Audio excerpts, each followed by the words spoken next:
अस्सलाम वालेकुम, कैसे हैं आप सब। उम्मीद करता हूँ खैरियत से होंगे। अगर आपको मेरी वॉइस और वीडियो क्लियर आ रही है तो प्लीज़ आप मुझे कमेंट सेक्शन में बताएं।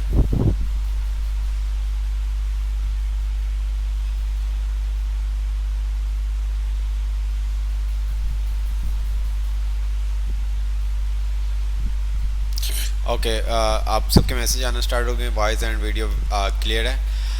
अच्छा, कुछ स्टूडेंट्स के इशू आ रहे थे कि सर क्लासरूम ज्वाइन नहीं हो रहा।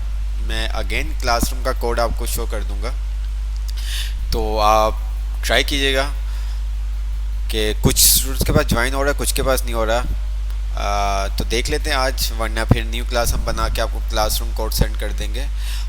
मेरे पास मैंने देखा तो मेरे पास कोई ऐसा इशू नहीं है जिसकी वजह से आप ऐड नहीं हो पा रहे। आपकी तरफ से ही कोई मुझे लग रहा है, बट फिर भी एक दफ़ा आप चेक कर लें, देन फिर भी अगर कोई इशू होगा तो हम उसको देख लेंगे। ठीक है। लास्ट क्लास के अंदर हमने क्या किया था, कोई बताएगा हमें?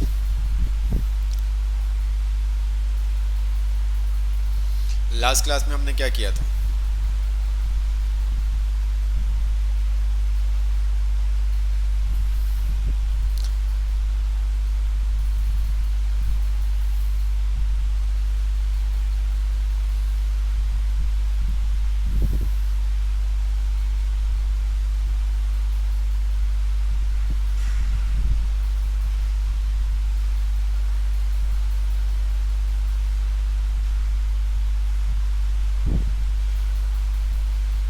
लास्ट क्लास में क्या किया था?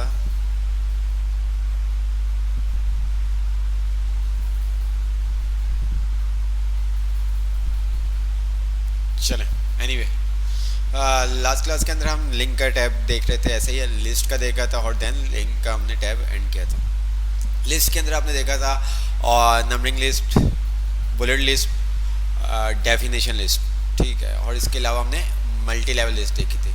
नंबरिंग लिस्ट जहाँ पे हम किसी ऑर्डर को असाइन कर रहे होते हैं, किसी सीक्वेंस को असाइन कर रहे होते हैं, तो देन तब हम नंबरिंग लिस्ट लगाते हैं। हम उसकी टाइप भी चेंज कर सकते हैं, HTML में भी कर सकते हैं और CSS में भी कर सकते हैं। अब मोस्टली हम CSS से जाके उसकी टाइप चेंज करते हैं। जैसा कि आपने देखा था, हमने उसकी टाइप आर्टिबिट पास कर दिया था UL में, OL के अंदर, कि इसकी हमें टाइप क्या चाहिए। मतलब A चाहिए, 1 चाहिए, मतलब कि अल्फ़ाबेट में चाहिए, नंबरिंग में चाहिए या रोमन में चाहिए। तो वो सारा काम आप कर सकते हैं। जिस तरह से आप ऑर्डर लिस्ट का कर सकते हैं, इसी तरह से अनऑर्डर लिस्ट के अंदर भी आपके पास डिफरेंट स्टाइल्स आ रहे होते हैं, सिंबल्स के, बुलेट्स के। तो वो भी इसी तरह से आप टाइप देंगे, आगे डिस्क लिख देंगे, सर्कल लिख देंगे, स्क्वायर लिख देंगे, तो वो आपकी टाइप को, जो बुलेट्स होंगी तो उनके स्टाइल को क्या कर देगा, सिंबल को चेंज कर देगा। ठीक है। इस तरह से हमने फिर डेफिनेशन लिस्ट देखी थी। डेफिनेशन लिस्ट के अंदर क्या था, DL, ऐसे ही था DL, ये आपका पेरेंट रूट होता है। उसके अंदर फिर आपके पास क्या आ जाता है, DT आ जाता था। DT के अंदर आप क्या लिखते थे, डेफिनेशन टाइटल। उसके बाद आपके पास आ जाता है DD, जहाँ पे आप क्या लिखते थे, डेफिनेशन डिस्क्रिप्शन। ठीक है। तो DL आपका मेन रूट होता था, उसके नीचे आपके पास DT आ जाता था, फिर DD आ जाता था। ठीक है। जिस तरह से अगर कंप्यूटर के बारे में अगर हमें कुछ लिखना है, ये कायदानों के बाजार के बारे में कुछ लिखना है, तो किसी की डेफिनेशन अगर हमें लिखनी है तो हम ये डेफिनेशन लिस्ट यूज़ करते हैं। फिर उसके बाद हमने देखा था मल्टी लेवल लिस्ट, मतलब लिस्ट के अंदर लिस्ट। ठीक है। आप आपके ऊपर डिपेंड करता है, मल्टी लेवल लिस्ट के अंदर, ऑर्डर लिस्ट के अंदर आप ऑर्डर लिस्ट क्रिएट करें या ऑर्डर लिस्ट के अंदर अनऑर्डर लिस्ट क्रिएट करें। दोनों तरह से काम हो जाएगा। अगर आपने ऑर्डर लिस्ट ही मल्टी लेवल लिस्ट की क्रिएट करनी है तो वो भी हो जाएगा, अनऑर्डर लिस्ट मल्टी लेवल की क्रिएट करनी है वो भी हो जाएगा।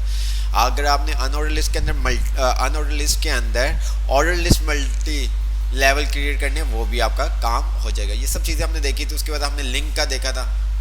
लिंक किस तरह से होता है, लिंक एंकर का टैग होता है। एंकर के टैग के अंदर आप क्या करते हैं, ए एलिमेंट को साइन करते हैं, टैग को साइन करते हैं। उसके अंदर फिर आप क्या करते हैं, href का आर्टिब्यूट पास करते हैं। अच्छा, एंकर का टैग क्या काम करता है, वो एक जगह से दूसरी जगह आपको जंप करता है। ठीक है। जो भी आपने उसको पास दिया होता है, अगर आप href का आर्टिब्यूट पास नहीं करें तो ये एंकर का टैग किसी काम का नहीं है। नॉर्मल आपके पास टेक्स्ट शो करेगा। ठीक है, नॉर्मल टेक्स्ट शो करेगा। अच्छा, एक चीज़ मुझे बताओ, जब तक आप इसके साथ खेलोगे ना, आपको चीज़ें मज़ा नहीं आएगी। आपने लास्ट क्लास के अंदर देखा एंकर का टैग हमने ए के अंदर यूज़ किया। आपने कोशिश की कि यार इसको मैं पी के अंदर एच रेफ का जो एट्रीब्यूट है इसको मैं पी के अंदर या एच वन के अंदर देख के देखूं तो वहां पे क्या होता है, कोशिश की? ठीक है। अच्छा, तो बहुत सारी चीज़ें आप खुद जब तक आप कोशिश नहीं करेंगे आप चीज़ों को अंडरस्टैंड नहीं कर पाएंगे। ठीक है, हमारा काम स्टैंडर्ड मतलब ये नहीं कि अब वहाँ पे आप यूज़ करेंगे तो वहाँ पे भी हो जाएगा, तो आप एंकर टैग यूज़ नहीं करेंगे। हर टैग का एक स्पेसिफिक मीनिंग होता है जो ब्राउज़र को अंडरस्टैंड करता है। ठीक है, तो इस वजह से हम जो स्टैंडर्ड चीज़ें हैं उसी को यूज़ करते हैं। जिस तरह से आपने टाइटल देखा था एब्रीविएशन का, वो टाइटल आप कहीं पे भी लगा सकते हैं, H1 के अंदर, P के अंदर, आगे जाके इमेज के अंदर, आप आर्ट इसके अंदर लिंक के अंदर भी लगा सकते हैं, लिस्ट के अंदर भी लगा सकते हैं। ठीक है, तो जिस जगह पे लगाया जाता है हम उस जगह पे लगाएंगे।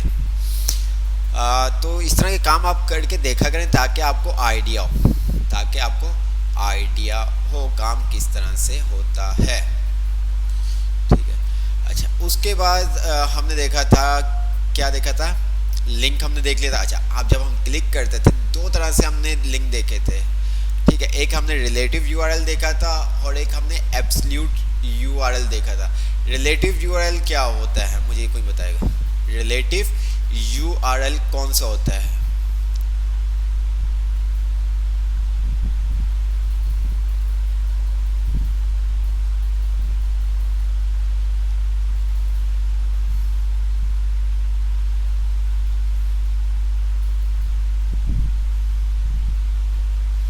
जी,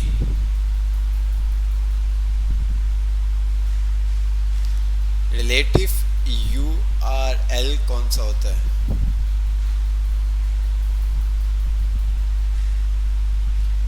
मेरा मोबाइल की बैटरी भी बहुत लो है और पता नहीं सिस्टम के ऊपर थोड़ा सा इशू कर रहा था, फेसबुक शो ही नहीं हो रही थी।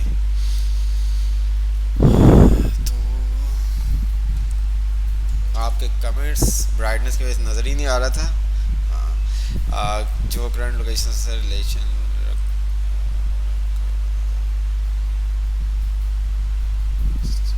बिल्कुल जैसे कि एक जो आपका रिलेटिव यूआरएल है मतलब कि वो सेम एक पेज से दूसरे पेज, एक पेज वेबसाइट आपकी एक ही है, एक पेज से दूसरे पेज मींस कि होम से अबाउट में जाना है, अबाउट से होम में आना है, या होम से आपने कॉन्टैक्ट अस के पेज में जाना है, या कॉन्टैक्ट अस के पेज से आपने अबाउट के पेज में आना है। तो ये सब आपके क्या हैं, रिलेटिव रेफरेंस। चलिए एक दफ़ा आपको बता भी देते हैं ताकि आपको क्लियर हो जाए चीज़ों के बारे में। हमने क्या किया, गूगल क्रोम ओपन कर लिया और यहाँ पे हमने क्या किया, या कुछ ऐसा कर लेते, कोई और ले लेते हैं, ऐसा ना हो।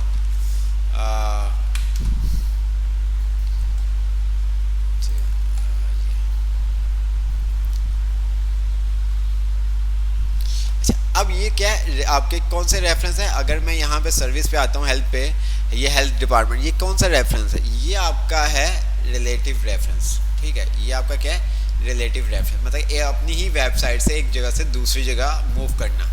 ठीक है, यहाँ से मैं किसी जगह पे भी क्लिक कर दूंगा तो ये क्या आपका रिलेटिव रेफरेंस, ये देखें, देख रहे हैं आप। इसके अलावा हम होम पे आ जाए, नीचे हम आ जाते हैं। नीचे अगर हम आके आपको कोई चीज़ दिखाएं तो अगर हम यहाँ पे आते हैं तो ये क्या करेगा, ठीक है,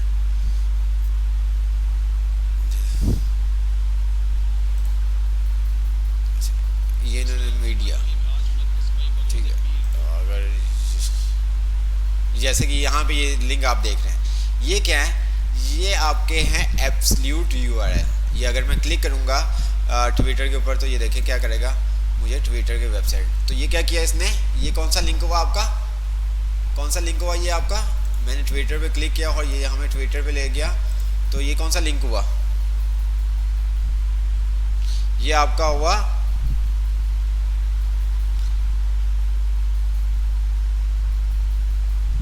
एब्सोल्यूट यूआरएल। मैं यूट्यूब पे क्लिक करूंगा तो ये यूट्यूब पे, जहां पे आपके पास href के अंदर www पार्ट आ जाता है, जिसके अंदर www आ जाता है, तो वो आपका क्या होता है, एब्सोल्यूट यूआरएल होता है। ठीक है, अगर किसी दूसरी वेबसाइट पे अगर आप जा रहे हैं तो वहां पे फिर आप क्या करते हैं, एब्सोल्यूट यूआरएल का लिंक देते हैं। ऐसा ही है। अच्छा जी। इसके अलावा हमने देखा था एक आर्टिब्यूट देखा था ब्लैंक का, टारगेट, टारगेट का देखा था, कोई बताएगा?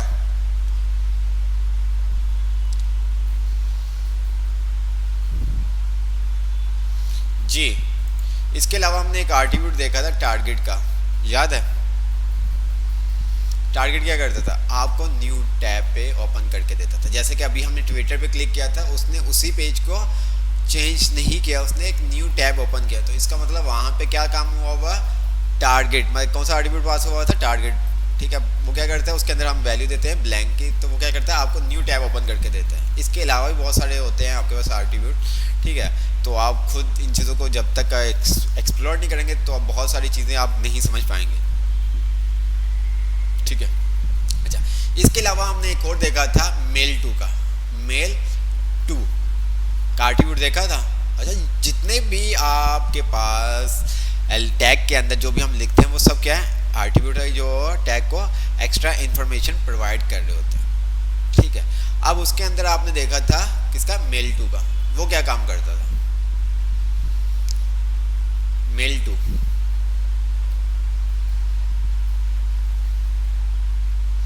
जल्दी से यार।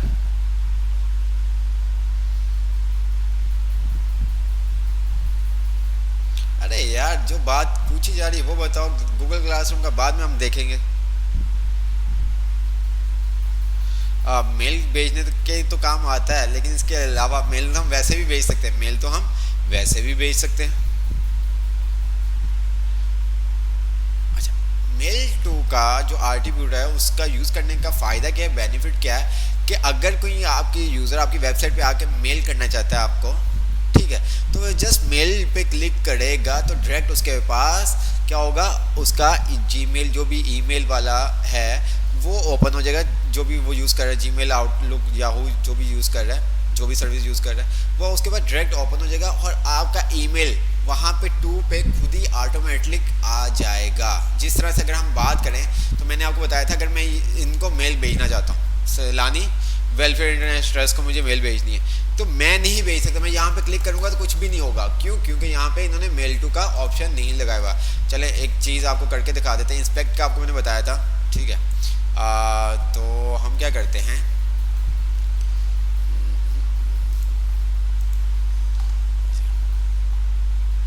अब यहाँ पे मेल का कहाँ गया, ये,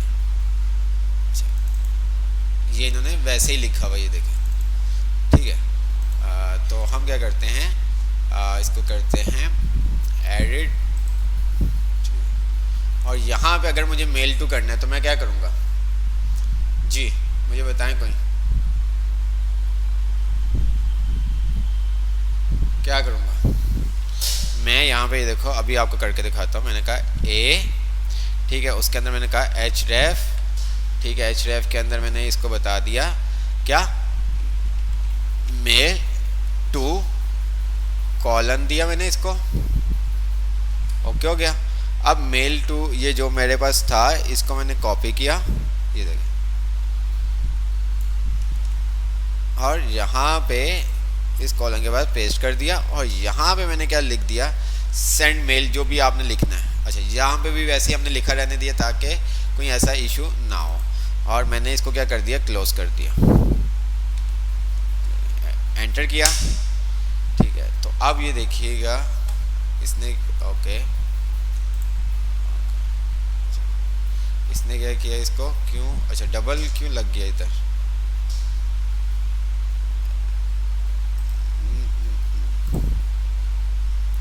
ये क्या इसने किया,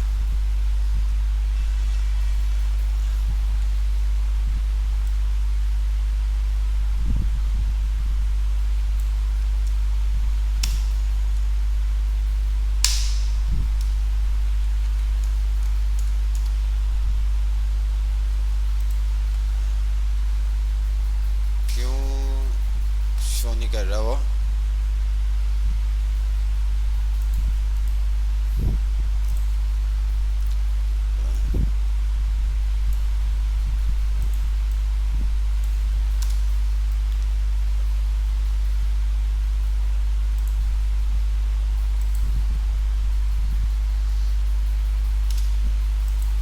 यहाँ मैंने लिख दिया से वायरलेस वेलफेयर, ठीक है। और यहाँ पे मैं इसको करता हूँ क्लोज। अच्छा, इसने क्लोज कर दिया खुद ही, ओके ओके। अब ये देखें, अब मैं जैसे इसके ऊपर सलानी वेलफेयर के ऊपर क्लिक करूँगा, ठीक है, तो ये आप देख सकते हैं क्या करेगा, ये सीधा मुझे मेल पे ले गया, ठीक है। तो इसका ये फ़ायदा होता है। अब इन्होंने क्या किया हुआ है, नीचे नंबर पे लगा हुआ है, मैं इसको रिफ्रेश कर देता हूँ, नीचे आता हूँ। इसी तरह से एक और हमारे पास आर्टिब्यूट होता है, किसका, फ़ोन का, किसका, फ़ोन का। अब यहाँ पे क्या है, इन्होंने यहाँ पे लगाया हुआ है, आर्टिब्यूट पास किया हुआ है। अब इसका फ़ायदा क्या है कि मैं अपने मोबाइल पे अगर मैं वेबसाइट ओपन कर रहा हूँ, मैं जैसे इसके ऊपर क्लिक करूँगा तो मेरा ये नंबर क्या करेगा, खुद ब खुद डायल नंबर पे आ जाएगा, ठीक है, खुद ही क्या होगा, डायल नंबर पे आ जाएगा। ये देखें, बात समझ में आई। यहाँ पे इन्होंने क्या किया हुआ है, टेल का यूज़ किया हुआ है आर्टिब्यूट। अगर मैं यहाँ पे अगर आपको दिखाऊँ तो ये देखें, href टेल, हमने मेल टू यूज़ किया था, ये टेल का यूज़ हुआ है। तो ये हमारे पास कुछ चीज़ें होती हैं जो एक्स्ट्रा इन्फॉर्मेशन आपके टैग को क्या कर रही होती है, प्रोवाइड कर रही होती है। अब वो टेल का क्या है कि अगर मैं मोबाइल पे हूँ या सिस्टम पे हूँ, तो मैं जैसे ही उस नंबर पे कॉल करूँगा, ठीक है, मतलब नंबर पे क्लिक करूँगा तो वो ऑटोमेटिक मेरे डायल अप पे डायल हो जाएगा। बस मुझे ओके का बटन प्रेस करना होगा, कॉल का, मुझे कॉपी करके नंबर वहाँ पे पेस्ट नहीं करना होगा, मुझे याद करके वहाँ पे लिखना नहीं होगा। तो ये तमाम चीज़ें बहुत देखी जाती हैं कि हम वेबसाइट क्यों बनाई जाती है, कि यूज़र के इजी के लिए, आसानी के लिए। तो अगर इस तरह की हम चीज़ें नहीं करेंगे तो थोड़ा सा टफ हमारे लिए प्रॉब्लम होती है, ठीक है। तो ये बहुत सारी चीज़ें होती हैं। जब आप चीज़ें यूज़ करोगे ना, चीज़ों के बारे में आपको अंडरस्टैंड, आपको पता चलेगा, तो देन आप कभी भी कोई ऐसी एप्लीकेशन, वेबसाइट यूज़ कर रहे होगे तो आपको समझ में आएगा, यार इन्होंने ये क्या किया हुआ यार, यहाँ पे तो ये काम होना चाहिए था, ठीक है। मैं एक एप्लीकेशन यूज़ कर रहा था, वहाँ पे उन्होंने सर्च का ऑप्शन ही नहीं दिया हुआ। अब भजन सर्च आपके पास मोर देन 10-20 वैल्यूज़, मतलब 10 से ज़्यादा वैल्यूज़, अब आप खुद उसको स्क्रॉल कर रहे हो, ढूंढ रहे हो कहाँ पे हो यार, वो जो मुझे चाहिए आइटम वो कहाँ पे है, जो टेक्स्ट, ठीक है। ऐसा मतलब वहाँ पे उनको चाहिए था सर्च का ऑप्शन देते कि यूज़र जल्दी से जो भी उसको सिलेक्ट करना है, आप उसका अल्फ़ाबेट लिखता हो तो उसकी लिस्ट आपके पास आ जाती। तो ये सब चीज़ें होती हैं जो देखी जाती हैं, सब चीज़ें। तो इसके अलावा हमने देखा था रिलेशनशिप, जो बहुत ज़रूरी है। अच्छा, बाकी आपने बुक पढ़ ली थी, आपको असाइनमेंट भी खूब दिए जाएंगे। तो वैसे एक चीज़ आज हम देख रहे हैं क्लास को, बहुत ज़्यादा क्लास में स्टूडेंट हैं। एनीवे, तो हमने रिलेशनशिप बहुत इंपॉर्टेंट है। आगे जाके CSS में भी आपको ये आना चाहिए, जावास्क्रिप्ट में भी आना चाहिए, या वहाँ पे भी ये क्या होगा, यूज़ होगा। तो हम रिलेशनशिप को दोबारा से देखते हैं, लास्ट क्लास में भी हमने देखा था, बाकी हमने बुक को आई थिंक सर बुक को हमने देख लिया था, ठीक है। मैं यहाँ पे आता हूँ बुक को।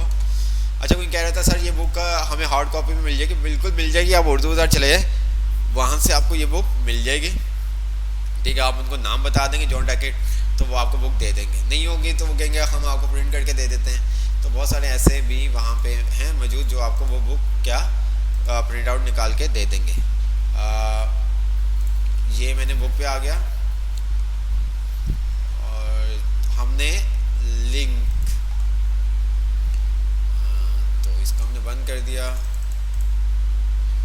तो हम ये लिंक, तो ये चीज़ें हमने तमाम देख ली थी। Create link between page, link to other site. ये अगर इसकी बात की जाए, क्रिएटिंग लिंक बिटवीन पेज, तो मतलब कौन सा लिंक यूज़ होगा, कौन सा रेफरेंस यूज़ होगा जी, कौन सा रेफरेंस, इसमें कौन सा रेफरेंस की बात हो रही है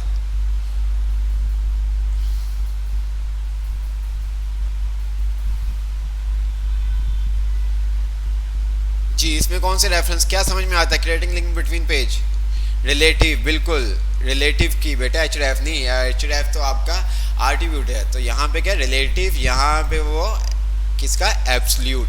और यहाँ पे वो ईमेल का आपको बता रहा है, जिस तरह से आपने देखा था मेल टू ईमेल के लिए होता है, और टेल आपका फ़ोन के लिए होता है, ठीक है। ये तमाम चीज़ें आपने पढ़नी है, बहुत इंपॉर्टेंट चीज़ें होती हैं ये, ठीक है। न्यू एड्रेस, ये सब चीज़ें, ये देखें ईमेल, ठीक है। तो ये सब चीज़ें आपको आनी चाहिए। ये चीज़ जैसे कि ये link are create element use between, जो भी बीच में टेक्स्ट होगा, अगर आप टेक्स्ट नहीं लिखोगे, ये देखो this is the text the user click on, user इसके ऊपर क्लिक करेगा, ये यूज़र को नज़र नहीं आएगा, ठीक है। तो हमेशा आर्टिब्यूट कहाँ पे आता है, ओपनिंग टैग के अंदर,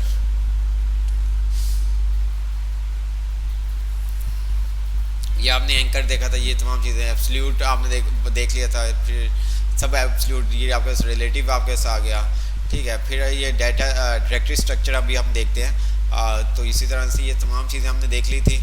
मेल टू हमने देख लिया था, यहाँ पे टेल का होगा, टारगेट आपके पास आ गया, टारगेट के बाद आपके पास आ गया linking to a specific part of the same page. अच्छा, इससे क्या मुराद है? Linking to a specific part of the same page, इससे क्या मुराद है? कौन बताएगा जी, जल्दी से बताएं मुझे।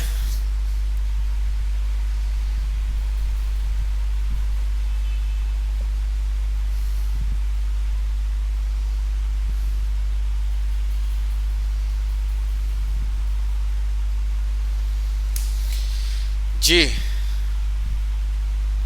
ये हमने एम एस वर्ड के अंदर भी एक चीज़ आपको बताई गई थी, तो वो क्या, किस तरह से, कोई बताएगा मुझे?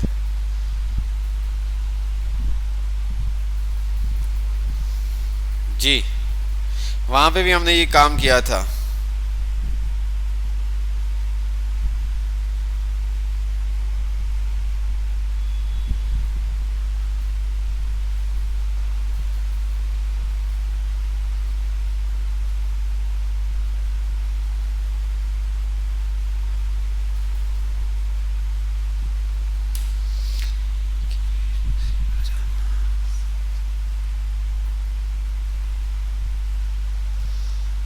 अरे यार क्या करते हो यार, हमने ये चीज़ें आपको वर्ड के अंदर भी बताई थी, सेम डॉक्यूमेंट पे रहते हुए आपने लिंक क्रिएट करना याद है?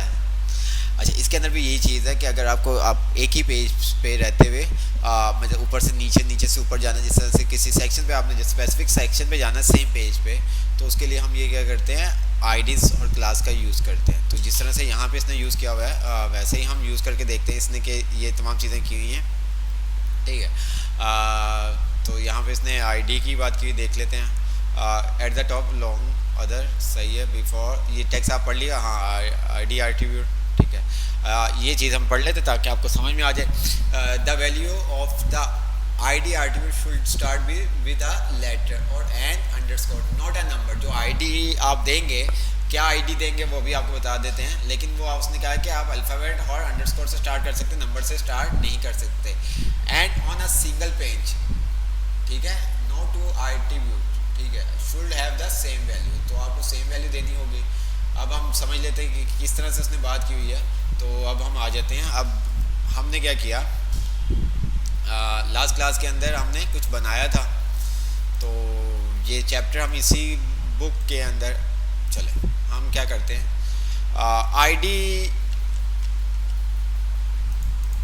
जो आईडी ये एक चीज़ ये है और रिलेशनशिप है, तो हम इसको क्या करते हैं, वीएस कोड के ऊपर काम करते हैं। अच्छा, हम जितना भी काम करेंगे ना अब से वीएस कोड पे करेंगे। अगर आप कोशिश करें कि एचटीएमएल आप हो सके तो आप नोटपैड पे ही करें, लेकिन यह है कि थोड़ा सा मुश्किल आपको लगेगा। अगर आपके पास टाइम है और आपको लगता है कि आपको अभी थोड़ा सा स्ट्रक्चर समझ में नहीं आया, तो आप नोटपैड पे काम करें, अदरवाइज़ आप क्या करें, वीएस कोड पे भी काम कर सकते हैं। तो मैं आपसे जो भी काम हम करेंगे वो वीएस कोड के ऊपर करेंगे, ठीक है। वीएस कोड क्या है, ये आपका एक टेक्स्ट एडिटर है, ठीक है, जिसके ऊपर आप क्या कर सकते हैं, कोई भी HTML CSS जावास्क्रिप्ट कोई भी प्रोग्रामिंग लैंग्वेज लिख सकते हैं, ठीक है। अच्छा, उसको किस तरह से हम डाउनलोड करते हैं, किस तरह से इंस्टॉल करते हैं, एक दफ़ा आपको करके भी दिखा देते हैं। तो मैंने क्या किया, शेयर स्क्रीन, गूगल ओपन किया मैंने, और यहाँ पे हम आए VS, ठीक है, कोड डाउनलोड पे हमने क्लिक कर दिया। ये सबसे पहला आपका लिंक आ रहा है, download visual studio code, click किया, और विंडो है तो विंडो के लिए, मैक है तो मैक के लिए, तो हमने क्या किया, विंडो के ऊपर क्लिक कर दिया, ये आपका इस डाउनलोड हो जाएगा, ये देख नीचे।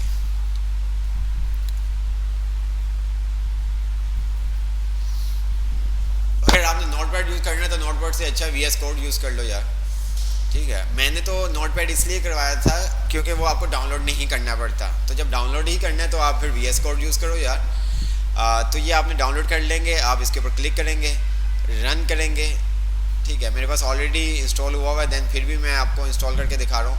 आप एक्सेप्ट कर लेंगे, नेक्स्ट, और यहाँ पे आप क्या करेंगे, सब पे चेक लगा देंगे। क्या करेंगे, या नीचे वालों पे सब पे चेक लगा दोगे, नेक्स्ट, इंस्टॉल कर दिया, और ये आपका क्या हो जाएगा, इंस्टॉल हो जाएगा, सिंपल सा। ठीक है, आप डायरेक्ट यहाँ पे क्लिक करेंगे वो खुद ही कर देगा, आपको बताने की ज़रूरत नहीं पड़ेगी, आपको बताने की ज़रूरत नहीं पड़ेगी, वो खुद ही ये देख लेगा 32 बिट इनके विंडो को चाहिए या 64 चाहिए, वो खुद ही कर देगा। ठीक है, वो खुद ही कर देगा। फिनिश कर दिया हमने, और ये हमारे पास क्या हो गया, VS कोड उसने लॉन्च कर दिया।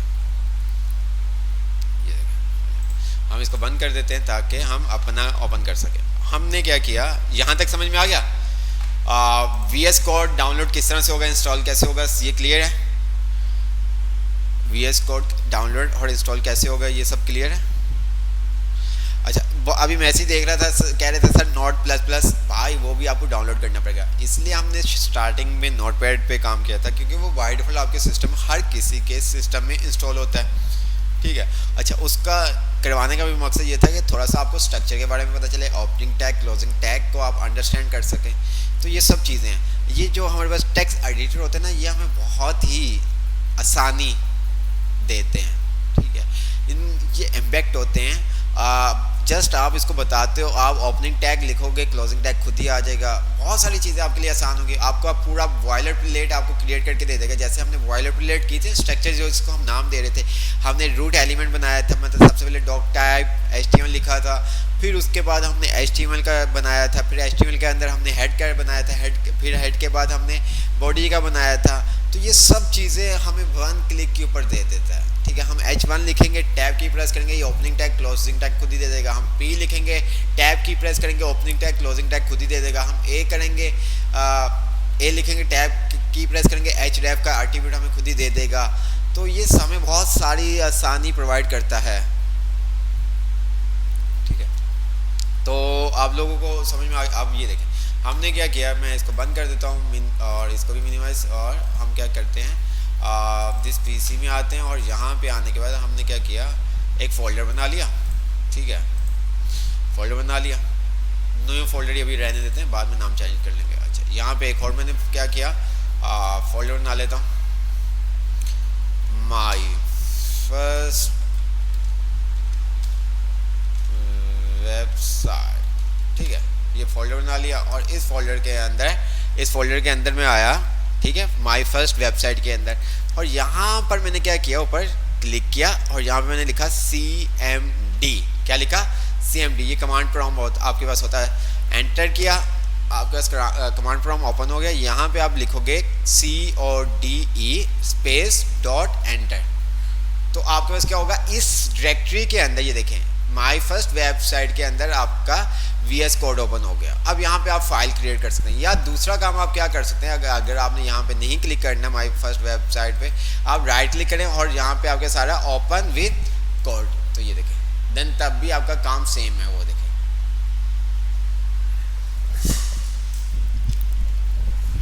ठीक हो गया।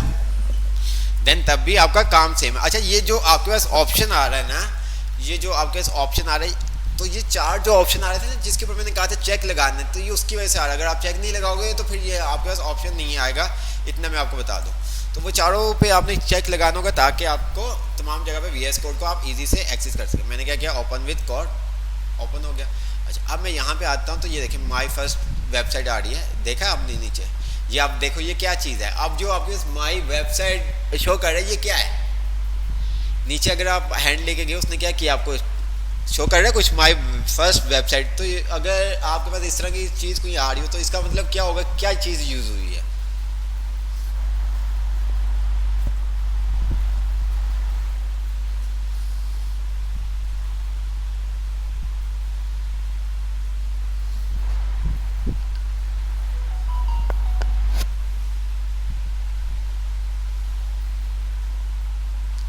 अरे यार,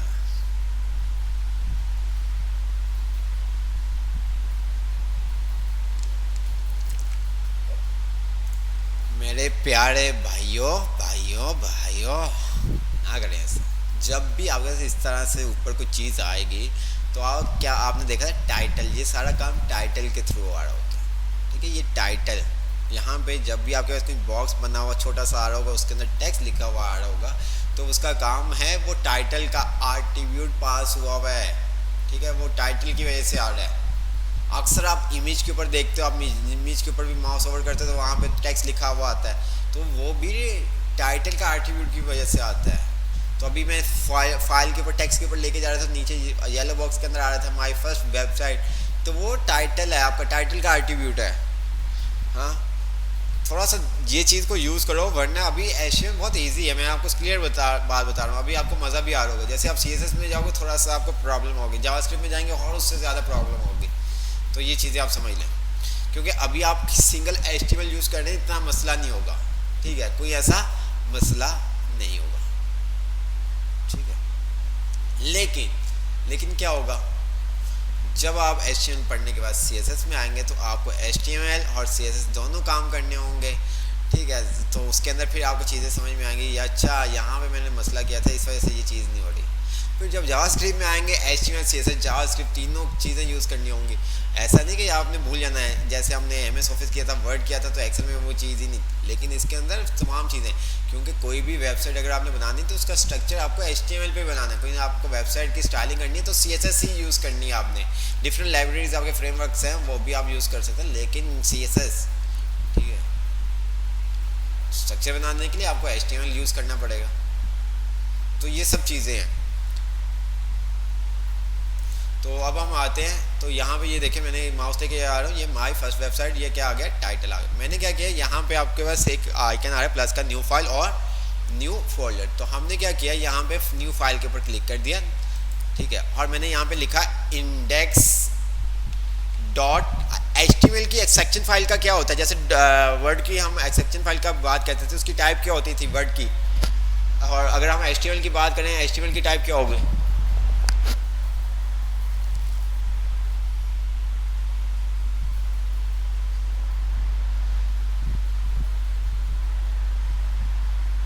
.html, ठीक है, इंडेक्स डॉट HTML, ठीक है। अच्छा, ऐसा नहीं है, मैंने आपको पहले भी कहा था, ऐसा नहीं कि आप इंडेक्स के अलावा कोई फाइल नहीं, आप अपना नाम रिजवान डॉट HTML भी रख सकते हैं, ठीक है, आवाज़ डॉट HTML भी रख सकते हैं, इजाज़ डॉट HTML भी रख सकते हैं, इम्तियाज़ डॉट HTML भी रख सकते हैं, वकास डॉट HTML भी रख सकते हैं, ताहिर डॉट HTML भी रख सकते हैं, आसिफ डॉट HTML भी रख सकते हैं। लेकिन इंडेक्स आपका एक स्टैंडर्ड है, ठीक है, जो आपके ब्राउज़र को सबसे पहले जो फाइल कैच करता है वो इंडेक्स की करता है, जो सबसे पहले फाइल कैच करता है। वो आगे जाके थोड़ा सा हम इसके ऊपर भी आएंगे किस तरह से ये काम होता है, बट अभी के लिए आप ये समझें। तो मैं यहाँ पे, मेरे पास ये ओपन हो गया, ठीक है। अब पहले हम क्या करते थे, यहाँ पे खुद हमें क्या करना पड़ता था, HTML ऐसे ही है, ये देखिए। फिर इसके अंदर हमें क्या करना पड़ता था, बॉडी हेड, ये देखिए, ठीक है। फिर हमें क्या करना पड़ता था, बॉडी,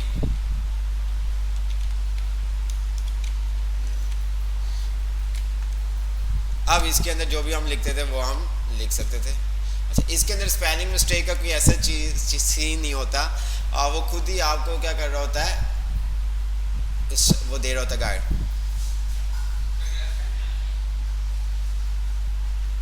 ठीक है। यहाँ पे वो खुद ही आपको क्या सजेशन दे रहा होता है। तो इस वजह से आपके जो स्पेलिंग मिस्टेक्स होती हैं, जो आपके करैक्टर स्पेलिंग मिस्टेक होती है, वो बिल्कुल 0% चांस हो जाता है। HTML के अंदर तो, मगर नोटपैड के अंदर तो आपको एक एक चीज़ याद रखनी है, जैसे एब्रीवेशन EBBR, ठीक है, इंसर्ट INS। तो यहाँ पे अगर आपको थोड़ा सा भी पता ना, आप लिखेंगे तो वो आपको खुद ही सजेशन दे देता है, ठीक है। तो इसके अंदर ये इम्पैक्ट होता है। अब तो बहुत ज़्यादा काम आसान कर दिया हुआ है VS कोड ने। तो जस्ट आप लिखते हो तो ओपनिंग टैग, आप क्लोजिंग टैग खुद ही आपके साथ आ जाता है। जस्ट आप ओपनिंग टैग भी नहीं बनाते, लेफ्ट एंगल ब्रैकेट भी नहीं बनाते, देन आप खाली P लिख के टैब की प्रेस करते हो, वो खुद ही आपको टैग बना के दे देता है। तो ये सब काम हमें इस तरह से करना पड़ता था, ऐसा ही है। हम यहाँ पे आते हैं,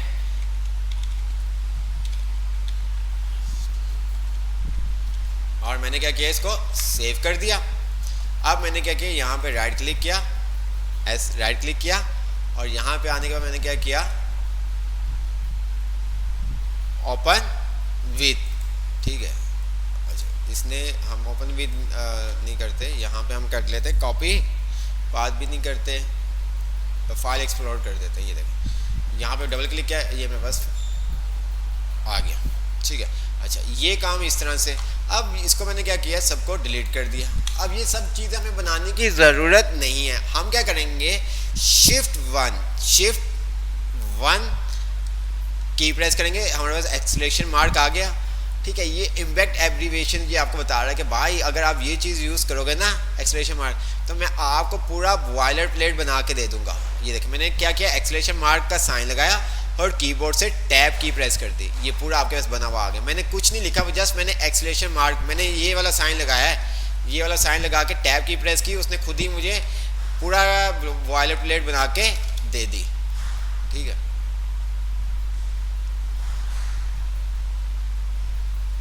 ठीक है, एक्सप्रेशन मार्क आपने बनाया और पूरा आपके पास बॉयलर प्लेट, जिसको हम स्ट्रक्चर कहते हुए आ रहे थे। ठीक है, बॉयलर प्लेट ये आपने क्या किया, उसने क्रिएट करके हमें दे दी। ठीक है, जिसके अंदर उसने डॉग टाइप ये भी आपको बताया था, ये क्या कर रहा होता है, किस चीज़ को असाइन कर रहा होता है, आपके HTML को, कि आप कौन सा वर्जन यूज़ कर रहे हैं। ये आपके पास HTML आ गया और उसके अंदर ये LANG क्या है, ये आपके पास आर्टिब्यूट लैंग्वेज का आर्टिब्यूट पास किया गया जिसकी वैल्यू EN है। ठीक है, आप इसके अंदर फ्रेंच भी रख सकते हैं, तमाम चीज़ें आप रख सकते हैं। फिर नीचे अभी ये आपके दोनों ये मेटा वाले अभी किसी काम के नहीं है। ठीक है, अगर आप इसको डिलीट भी कर दोगे तो कोई ऐसी प्रॉब्लम की बात नहीं, अगर आप इसको रहने भी देंगे तो कोई ऐसी प्रॉब्लम की बात नहीं, कोई आपको प्रॉब्लम नहीं होगी। ठीक है, नीचे टाइटल है उसने खुद ही आपको बना के दे दिया, फिर आगे बॉडी आ गया। ठीक है, अच्छा इसके अंदर एक और चीज़ बहुत अच्छी है, वो ये है कि अब ये देखें आपने क्या कर दिया, जैसे क्लैप्स और अनक्लैप्स करते हैं ना आप चीज़ों को, तो इस तरह से यहाँ पे भी आप इसको कर सकते हैं। अच्छा थीम तब्दील करते हैं, थीम तब्दील कर देते हैं, हम इसको थीम कर देते हैं वाइट, राइट क्लिक किया, फिल आइकन थीम कर दी, हम इसकी थीम कर देते हैं कलर लाइट, ये सही है।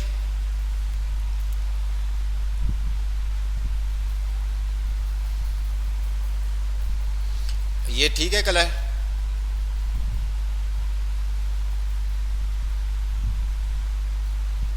जी जी बिल्कुल मैंने कर दी सर। ओके, अच्छा अब यहाँ पे अगर मैं पूछूं, अगर मैं आपसे यहाँ पे पूछूं कि HTML के कितने चाइल्ड हैं, HTML के कितने चाइल्ड हैं, तो आप मुझे क्या बताएंगे? अगर मैं पूछूं HTML के आपके पास कितने चाइल्ड हैं तो आप क्या बताएंगे मुझे? मैं जूम भी कर दूं ताकि आपको नज़र भी आता रहे। जी 2 चाइल्ड हैं, 6 कान से आगे बेटा, 2 चाइल्ड हैं, कौन कौन से? एक आपका हेड और दूसरा आपका बॉडी, ये इसके 2 चाइल्ड है। अच्छा अब हेड और बॉडी आपस में क्या है, हेड और बॉडी आपस में क्या है?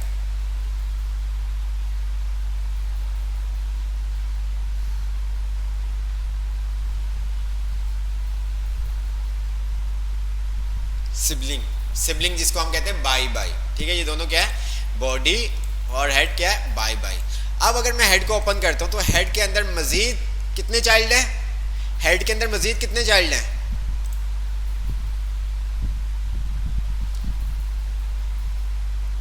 ठीक है, बाई बाई को हम यहाँ पे कहते हैं सिबलिंग्स, वैसे भी हम सिबलिंग्स कहते हैं। ठीक है, तो ये सब चीज़ें। अब अगर मैं हेड की बात करूं तो हेड के अंदर मजीद कितने चाइल्ड हैं?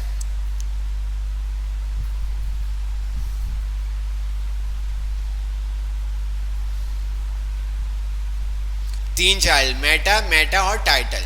सही है, ऐसे ही है। अच्छा मेटा हेड का क्या है, मेटा हेड का क्या है? अगर हम बोलें मेटा हेड का क्या, या हेड मेटा का क्या है?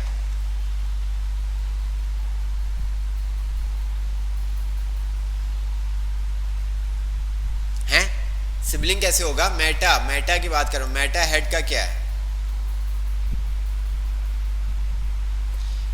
हेड का अगर हम बात करें, ये मेटा हेड का क्या है, चाइल्ड है, और मेटा हेड का क्या है, पेरेंट, क्या है, पेरेंट है। अच्छा इसी तरह से ये आपके रिलेशनशिप है, यहीं से फिर आगे की तरफ मैं मूव करूंगा ताकि आपको रिलेशनशिप के बारे में समझ में आ जाए, जो यहाँ पे बुक के अंदर स्ट्रक्चर का पूरा असाइन हुआ है ये चीज़। ठीक है, ये चीज़ आपको समझ में आ जाए, ये बहुत ज़रूरी है। Same folder, child folder, grand folder और पेरेंट फोल्डर, जो चीज़ें यहाँ पे इसने स्ट्रक्चर के थ्रू बताई हुई है। देखिए parent, grand parent, grand child, child, ये सब चीज़ें ये देखिए। ठीक है, तो ये चीज़ें अभी हम समझ रहे हैं यहाँ पे, फिर हम फोल्डर के थ्रू समझेंगे। अगर हम बात करें तो हेड का ये मेटा क्या है, चाइल्ड, मेटा हेड का क्या है, पेरेंट। अच्छा, अब अगर हम बात करें मेटा HTML का क्या है, अगर हम मेटा बात करें HTML का क्या है,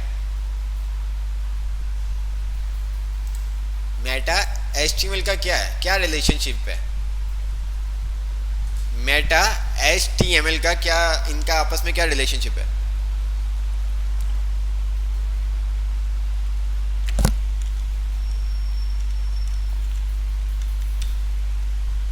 ग्रैंड चाइल्ड है, गुड हो गया, ठीक है। तो ये होता है रिलेशनशिप,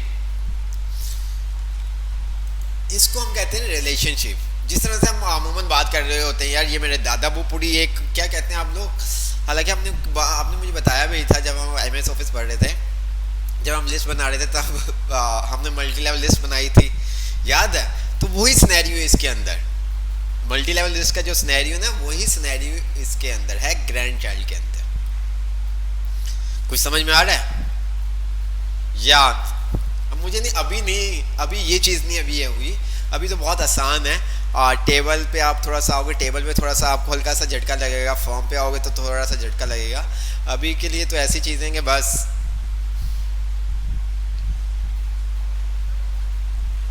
तो वो जो मल्टी लेवल लिस्ट वाला है ना, थोड़ा सा कॉन्सेप्ट वही आपका क्या है, रिलेशनशिप स्ट्रक्चर जो आप समझते हैं, मेटा इज द ग्रैंड, ठीक है।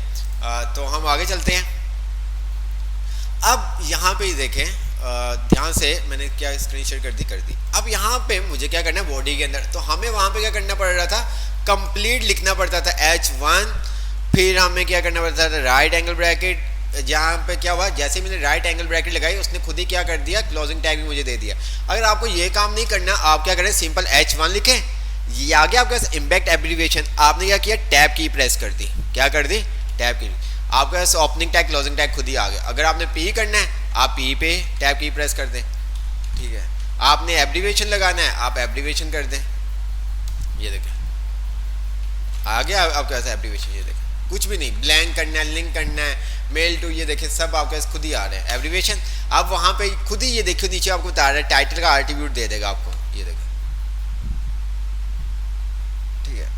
ये बहुत ही ईजी वे है, तो इसलिए हमने स्टार्ट यहाँ से नहीं लिया था कि थोड़ा सा आपको टैग्स एलिमेंट के बारे में पता चल जाए, ओपनिंग क्लोजिंग, ताकि आप इजी से काम कर सकें, ठीक है, कि ओपनिंग टैग में क्या डिफरेंट है, क्लोजिंग टैग में क्या डिफरेंट है। तो ये सब चीज़ें थी।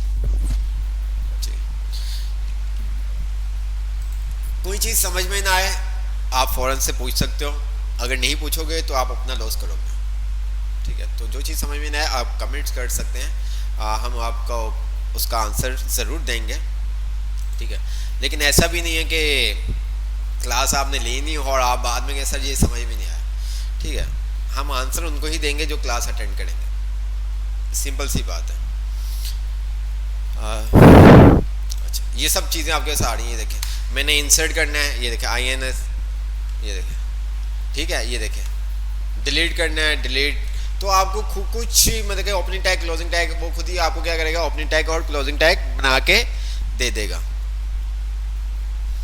ठीक है, आप ये देख सकते हैं।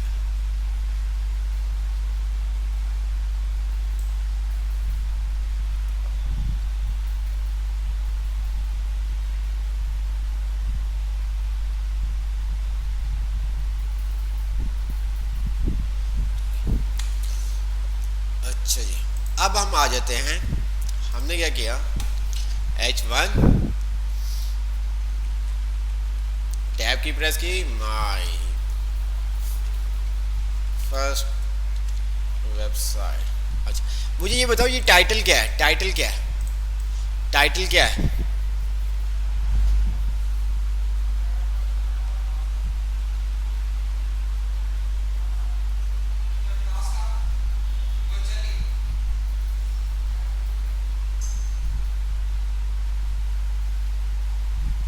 जी टाइटल क्या है, टाइटल क्या है, टाइटल का टैग क्या है, पेज का नाम, कौन सा पेज का नाम, जो यहाँ पे आपके पास आ रहा था, जैसे यहाँ पे देखें HTML एंड CSS आ रहा है, index.html आ रहा है, ये सैलानी वेलफेयर इंटरनेशनल ट्रस्ट आ रहा है। तो ये तमाम चीज़ें आपके क्या होता है, टाइटल में आपके पास आ रही होती हैं, किस में आ रही होती हैं, टाइटल में आपके पास आ रही होती हैं, ठीक है। अब अगर मैं यहाँ पे इसको सेव करता हूँ और रिफ्रेश करता हूँ तो ये देखो क्या आ रहा है, डॉक्यूमेंट। मैंने यहाँ पे लिख दिया रिजवान भट्टी, तो ऊपर क्या होगा, रिजवान भट्टी आ जाएगा। ठीक है, तो ये चीज़ होती है टाइटल, जो आपका टाइटल का नेम होता है, वेब जो आप भी आपने टैब में शो करवाना होता है वो आप यहाँ पे यूज़ कर सकते हैं। अच्छा जी, उसके बाद हमने पी का टैग देखा था। अब यहाँ पे पी के टैग के अंदर अगर आपको कोई टैक्स लिखना है तो यहाँ पे जिस तरह से हमारे पास वर्ड के अंदर रैंड का एक टैक्स होता था, कीवर्ड होता था, याद है आपको, रैंड का कीवर्ड होता था ना, यहाँ पे भी हर जो टेक्स्ट एडिटर होते हैं ना वहाँ पे आपके रैंडम कोई ना कोई कीवर्ड्स होते हैं जिसके थ्रू आप टेक्स्ट वगैरह जनरेट कर सकते हैं।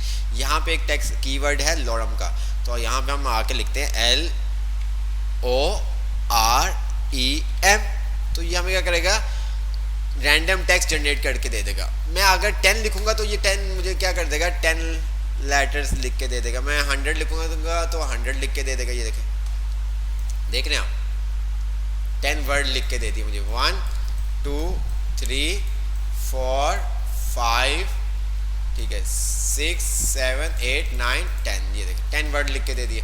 अगर मैं इसको करता, मैंने कंट्रोल Z कर दिया इसके अंदर भी, और मैंने अगर 100 लिख दूंगा तो ये 100 वर्ड मुझे लिख के दे देगा।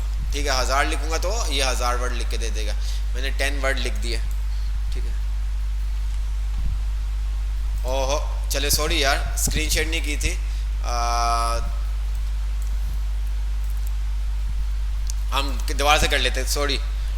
तो हमने क्या किया, यहाँ पे P का टैग किया, ओके, यहाँ मैंने क्या LOREM लॉरम, और आगे मैं 10 लिखूंगा तो ये मुझे 10 वर्ड क्रिएट करके दे देगा। अगर मैं 5 लिखूंगा तो ये मुझे 5 वर्ड दे देगा। ये देखें, अगर मैं 20 लिखूंगा तो मेरे पास 20 वर्ड आ जाएंगे। ये देखें, और 20 लिखने के बाद मैंने क्या किया, टैब की प्रेस कर दी। क्या किया, टैब की प्रेस कर दी। ये देखें,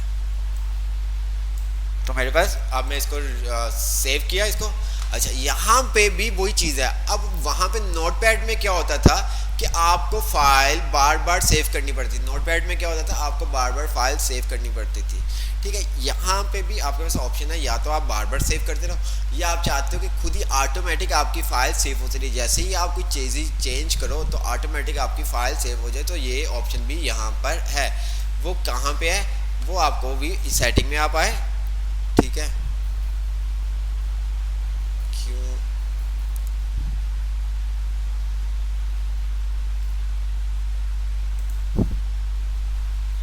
ये ऑटो सेव का आपके पास ऑप्शन आ रहा है। आप क्या कर सकते हो, इसको ऑटो सेव भी कर सकते हैं। यहाँ पे इसको मैं थोड़ा सा वो कर देता हूँ ताकि आपको नजर आए। क्यों, चलो फाइल में आए, और यहाँ पे ये देखिए आपके पास क्या आ रहा है, ऑटो सेव का ऑप्शन आ रहा है। ठीक है, अगर मैं यहाँ से चेक हटा दूंगा ना तो क्या होगा कि मैं कुछ भी लिखूंगा तो मुझे क्या करना पड़ेगा, फाइल सेव करनी होगी। तो ये इसका साइन है, ये देखिए डॉट बना हुआ आ रहा है, तो इसका मतलब फाइल सेव नहीं हुई। अगर मैं यहाँ से कुछ सब चीज़ें भी हटा दूंगा ना, ये देखो मैंने क्या किया, यहाँ से सब चीज़ें हटा दी, तो ये देखें रिफ्रेश करूँगा कुछ भी नहीं, टेक्स्ट आ रहा है मेरे पास, ये देखें। बट यहाँ से तो मैंने डिलीट कर दिया, बट मैंने फाइल को सेव नहीं किया। तो हम क्या करते हैं कि हम ऑटो सेव कर देते हैं ताकि हमें बार बार सेव करने की ज़रूरत ना पड़े। तो यहाँ पे हम फाइल में आएंगे, फाइल में आने के बाद हम क्या कर देंगे, ऑटो सेव।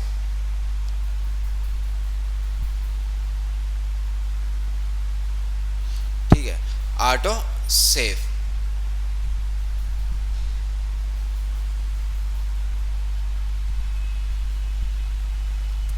ये मैंने ऑटो सेव कर दिया। अब जो भी मैं काम करूंगा तो वो क्या करेगा, खुद ही सेव कर देगा। ये देखिए मैंने कंट्रोल एस प्रेस नहीं किया, वो खुद ही क्या कर देगा, उसको सेव कर देगा। ठीक है, तो आप फाइल पे जाके क्या कर सकते हो, उसको ऑटो सेव कर सकते हैं। सर VS कोड पर मेल टू समझा दें। VS कोड पे ओके, हमने क्या किया, एंकर का टैग आपके पास आ गया और नीचे आपके पास आ रहा है मेल। टैब की प्रेस की, आगे जो भी आपने मेल लिखनी है, मैंने कहा मेल किसको आपने भेजनी है, रिजवान भट्टी को, रिजवान भट्टी BHATTI भट्टी 15@gmail.com। ठीक है, और यहाँ मैंने लिख दिया। अब मैंने क्या किया, इसको सेव किया, ब्राउज़र पे आता हूँ, यहाँ मैंने क्या किया, क्लिक करूँगा। अब यहाँ पे देखिए मेरे पास ऑप्शन आ रहा है, मैं चलो आपको करके भी दिखा देता हूँ। कनेक्ट करना पड़ेगा मुझे। मुझे यहाँ पे अपना ईमेल पासवर्ड असाइन करना पड़ेगा और टू में खुद ही आ जाएगा। जैसे अगर मुझे मेल करनी हो और मुझे क्या करना पड़ेगा, अब इनका ईमेल एड्रेस कॉपी करके जीमेल पे आके यहाँ पे ये देखिए ये सब काम मुझे करने पड़ेगा। कंपोज पे आऊँगा, कंपोज पे आने के बाद मुझे क्या करना पड़ेगा, यहाँ पे टू पे वो ईमेल एड्रेस क्लिक करना पड़ेगा, पेस्ट करना पड़ेगा। लेकिन अगर मैंने यहाँ पे मेल टू का आरटीपी यूज़ किया होगा तो मुझे ये काम करने की ज़रूरत नहीं पड़ेगी। मैं जस्ट क्लिक करूँगा तो मेरा डायरेक्ट वो क्या करेगा, ओपन कर देगा।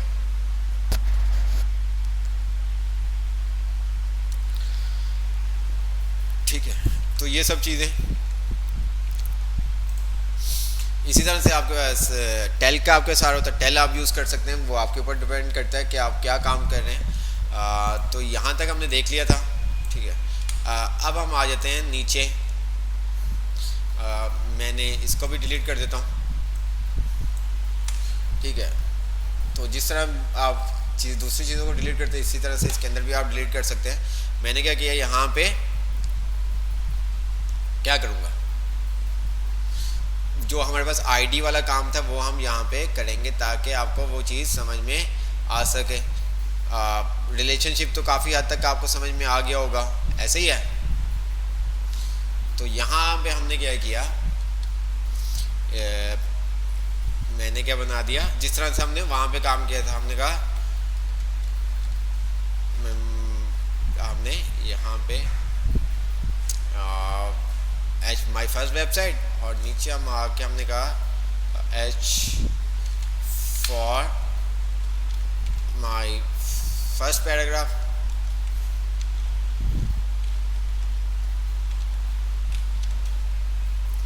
ठीक है, और नीचे हमने आगे और यहाँ पे हमने क्या किया है P और यहाँ हमने क्या कर दिया लॉरम।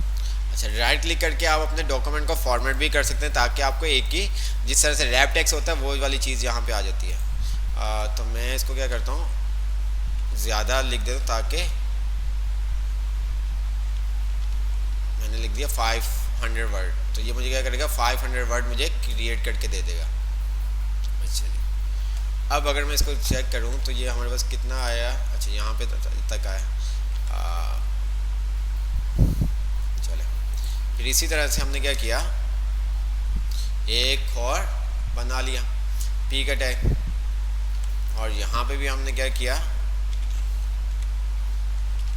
इतने ही हमने टेक्स्ट ले लिया। हमने कहा 200 वर्ड का टेक्स्ट चाहिए हमें, इसको भी हमने कर दिया फॉर्मेट डॉक्यूमेंट।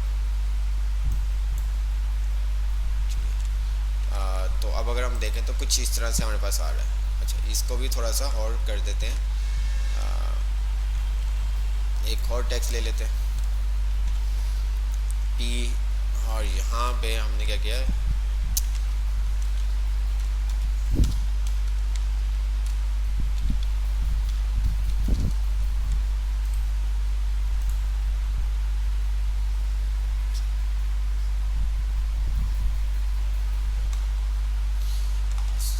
ये मेरे पास आ गया। ये इस तरह से मेरे पास टेक्स्ट आ रहा है। अब फॉर एग्जांपल मैं चाहता हूँ कि मेरे पास my first paragraph, my second paragraph, ठीक है, ये सब चीज़ें मेरे पास क्या आ रही हैं, लिखी हुई आ रही हैं। तो मैं क्या करूँगा, मुझे कर my first paragraph, my second paragraph, तो मैं क्या करूँगा जी,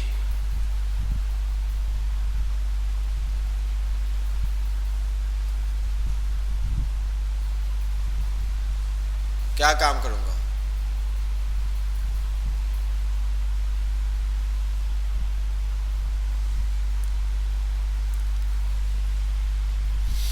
मुझे जल्दी से बताओ क्या काम करूँगा।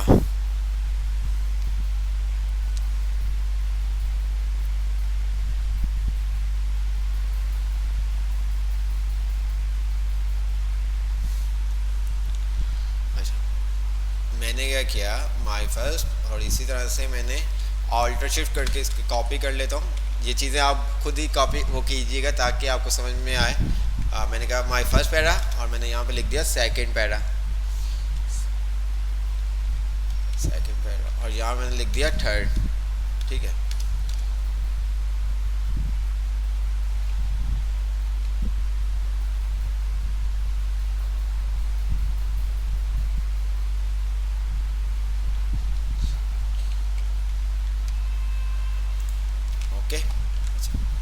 मेरा फर्स्ट पैराग्राफ ये है, सेकंड पैराग्राफ ये है और थर्ड पैराग्राफ ये है। मैं चाहता हूँ जब मैं फर्स्ट पैराग्राफ पे क्लिक करूँ तो ये यहाँ पे ले आए, माय सेकंड पैराग्राफ पे क्लिक करूँ तो ये सेकंड पैराग्राफ पे ले आए, और जब मैं थर्ड पैराग्राफ पे क्लिक करूँ तो ये थर्ड पैराग्राफ पे ले जाए। अगर अब हम यहाँ पे देखें तो हमारे पास थर्ड पैराग्राफ शो हो रहा है, नहीं हो रहा ना। तो ये हम क्या कर सकते हैं, यहाँ पे सेम पेज पे अगर आपने कोई लिंक लगाना है, अगर आपको सेम पेज पे लिंक लगाना है तो फिर हम आईडी यूज़ करते हैं। ठीक, क्या यूज़ करते हैं, आईडी। अच्छा, आईडी यूनिक होती है, जिस तरह से आपकी CNAC नंबर है ना, आईडी क्लास आगे जाके आप देखेंगे, ये आपकी लाइफ में आईडी क्लास अब ख़त्म ही नहीं होगी। आईडी नंबर क्या होता है, यूनिक होता है, आप एक ही असाइन कर सकते हैं। अगर आपका आईडी नंबर एक ही है, रोल आईडी वो भी आपकी एक है, ऐसा थोड़ी होता कि जो आपका आईडी नंबर है वो 10-12 लोगों का होता है, नहीं ना। तो यहाँ पे भी आईडी जो होती है वो यूनिक होती है, आप एक ही एलिमेंट को दे सकते हैं, एक से ज़्यादा आप एलिमेंट को नहीं दे सकते। ठीक है, ऐसा नहीं कि वो एरर दे देगा, दे सकते, लेकिन स्टैंडर्ड ये है कि आप एक ही आईडी हमेशा एक ही आप यूज़ करोगे। एक आईडी यूज़ कर दी, आप दूसरी दफ़ा वो आईडी नाम आप यूज़ नहीं कर सकते। वो फिर हम क्लासेस देखेंगे आगे जाके। तो अभी आईडी है तो आईडी का ये चीज़ आपको समझ में आनी चाहिए। तो मुझे क्या करना है कि मैं यहाँ पे माई थर्ड पैरा पे क्लिक करूँ तो ये मुझे क्या करे, थर्ड पैरा पे ले जाए, जो मेरा ये वाला पैरा है। ठीक है, तो मैं क्या करूँगा, अच्छा मैं थोड़ा सा इस तरह से भी कर दूँ ताकि आपको भी समझ में आ जाए। मैंने क्या किया, इसको यूँ किया और ये इसको कॉपी किया और ये और इसको कॉपी किया मैंने। तो अब थोड़ा सा आपको क्लियर हो जाएगा। ठीक है, मैं फर्स्ट पैरा पे क्लिक करूँ तो मेरा यहाँ पे आ जाए, सेकंड पैरा पे क्लिक करूँ तो सेकंड पैरा पे, थर्ड पैरा पे क्लिक करूँ तो ये मुझे क्या करे, थर्ड पैरा पे ले जाए। तो उसके लिए फिर हमने क्या किया, यहाँ पे क्या करेंगे, कोई बताएगा हमें? हम इनको क्या करेंगे, आईडीज दे देंगे। मैंने कहा यहाँ पे आईडी दे दी इस पैराग्राफ को, मैं यहाँ पे भी दे सकता हूँ, यहाँ पे भी दे सकता हूँ। तो मैं यहाँ पे दे देता हूँ, मैंने कहा आईडी, क्योंकि हेडिंग हमने दे दी है तो इस वजह से आईडी का एट्रीब्यूट इक्वल साइन और इन्वर्टर कॉमा के अंदर हम आईडी दे देंगे जो भी। मैंने यहाँ पे दे दी थर्ड, ठीक है, थर्ड के नाम से मैंने दे दी यहाँ पे आईडी। इसी तरह से मैं आता हूँ और यहाँ मैंने दे दी आईडी किसके नाम से, सेकंड के नाम से। ओके हो गया, और यहाँ पे मैंने आईडी दे दी किसके नाम से, फर्स्ट के नाम से। ओके, अब यहाँ तक तो ठीक है, जिस तरह से आपको पता था हमने वहाँ पे भी किया था ऑफिस के अंदर। अब मैं चाहता हूँ यहाँ पे क्लिक करने पे मुझे फर्स्ट पैराग्राफ पे लेके जाए, सेकंड पैराग्राफ पे लेके जाए, थर्ड पैराग्राफ पे लेके जाए।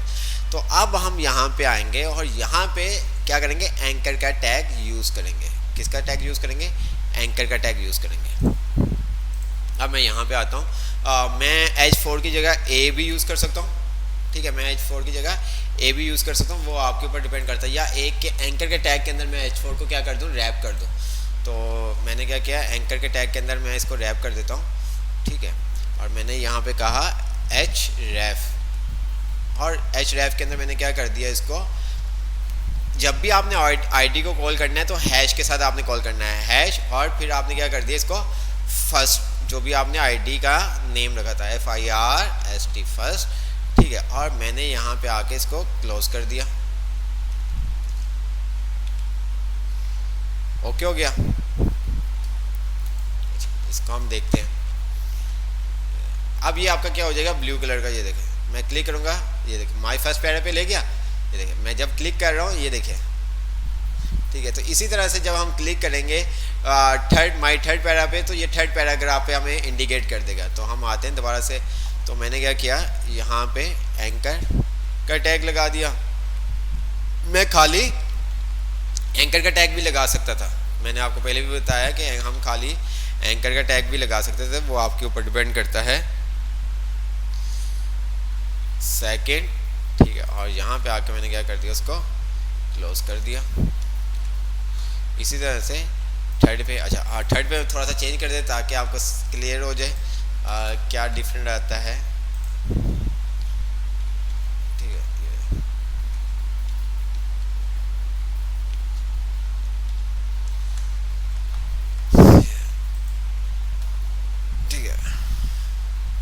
देख रहे हैं आप। तो हम क्या करते हैं, इसको एंकर का टैग जो होता है ये आगे जाके आपको बता देंगे, इनलाइन होता है ताकि बी आर, ठीक है, ब्रेक कर देता है आपको। मैं खाली बी आर भी लिख के टैब की प्रेस कर सकते हो, ये देखें।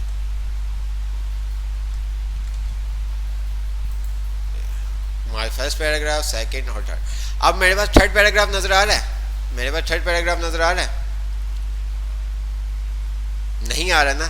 बट जैसे ही मैं इसके ऊपर क्लिक करूंगा माय थर्ड पैरा, तो ये क्या करेगा, मुझे शो कर देगा, मुझे क्या कर देगा, शो कर देगा पैराग्राफ, ठीक है। तो ये देखें, मैंने कहा माय थर्ड पैरा, ओ ये क्या किया इसने, हमने क्या इसको क्या, अच्छा हमने हैश नहीं दिया, ये देखा हमने हैश नहीं दिया। तो हैश आईडी में आपको हैश से वो इंडिकेट करता है, उसको वैसे नहीं पता चलेगा जब तक आप हैश का साइन नहीं लगाओगे, तो उसको पता नहीं चलेगा, ठीक है। तो हम आते हैं माय थर्ड पैरा, तो ये देखें आ गया आपके पास,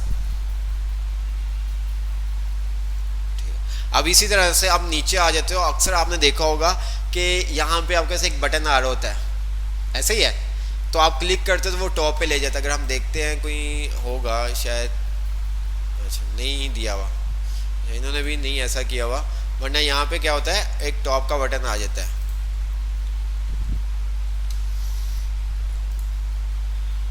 बहुत सारी वेबसाइट वालों ने ये काम नहीं किया होता, ठीक है। ये देखें यहाँ पे आ रहा है, ठीक है, ये देखें, देखें जहाँ पे भी है हम, वो क्या करेगा, डायरेक्ट टॉप पे आपके पास, आपको टॉप पे ले आएगा, ठीक है।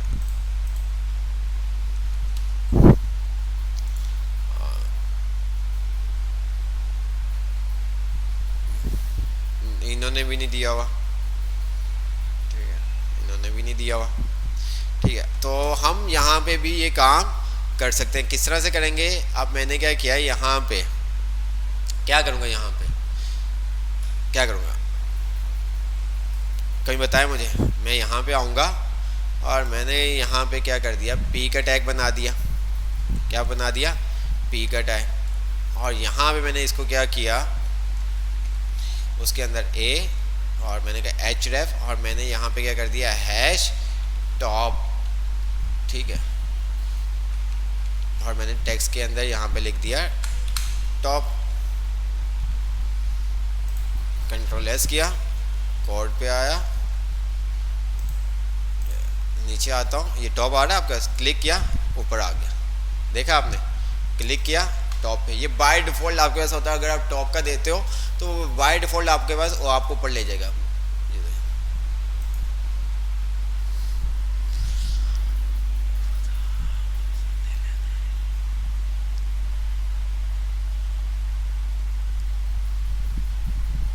ठीक है, आपने क्या किया, बाय डिफ़ॉल्ट आपके पास एक टॉप की आईडी होती है जो आप यूज़ कर सकते हैं, ये देखें, क्लियर।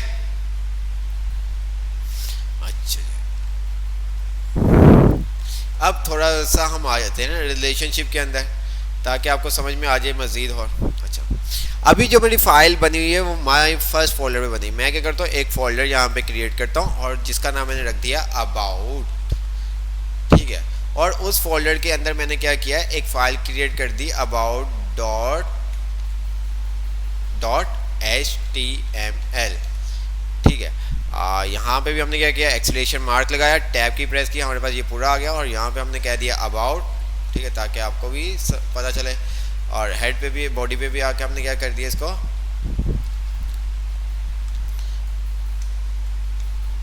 अबाउट पेज, ठीक है। नीचे हम आ गए और नीचे आके हमने क्या कर दिया, यहाँ पे एंकर का टैग लगा दिया और जहाँ पे हमने कह दिया होम, ओके। इंडेक्स पे आ गए हम। अब मुझे क्या करना है, यहाँ पे मैंने यहाँ पे क्या किया हुआ है, एक एंकर का टैग यूज़ किया हुआ है, ठीक है। किसका, एंकर का टैग यूज़ किया हुआ है और मैंने यहाँ पे लिखा हुआ है अबाउट। अब मुझे क्या करना है, ये देखिए मेरे पास यहाँ पे अबाउट आ गया ये। अब मैं चाहता हूँ कि जब मैं अबाउट पे क्लिक करूँ तो ये मुझे अबाउट के पेज पे ले जाए। अब अबाउट का पेज क्या है कि यहीं पे सेम डायरेक्टरी के ऊपर एक अबाउट का फोल्डर बना और उस अबाउट फोल्डर के अंदर एक फाइल है अबाउट HTML की।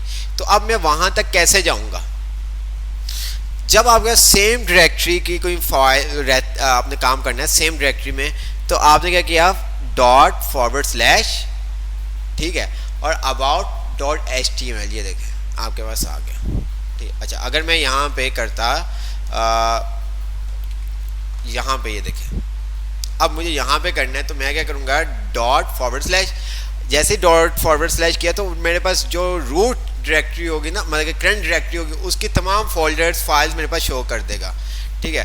जैसे ही हम डॉट फॉरवर्ड स्लैश लगाएंगे तो जो हमारी करंट डायरेक्टरी के अंदर जो भी फाइल फोल्डर बने हुए हैं उन तमाम का नाम हमें क्या कर देगा, शो कर देगा, जैसे कि अभी आपने देखा, ठीक है, ठीक है। तो हमने क्या किया, ये अब अबाउट के अंदर है तो हमने उसको कहा कि अबाउट, ठीक है, और अबाउट के अंदर क्या है, about dot HTML, control save किया और अब देखिएगा क्या होता है। अबाउट पे मैंने क्लिक किया, ये अबाउट पे लगेगा। अब हमें क्या करना है, होम पर क्लिक करेंगे तो हमारे क्या करें, होम की पेज पे ले जाए। तो उसके लिए फिर हम क्या करेंगे, उसके लिए फिर हम क्या करेंगे, कौन बताएगा। अब हम अबाउट पे हैं तो अब हमें क्या करना है, होम पे अगर हम आ गए हैं तो वो क्या करें, हमें होम पे ले जाए।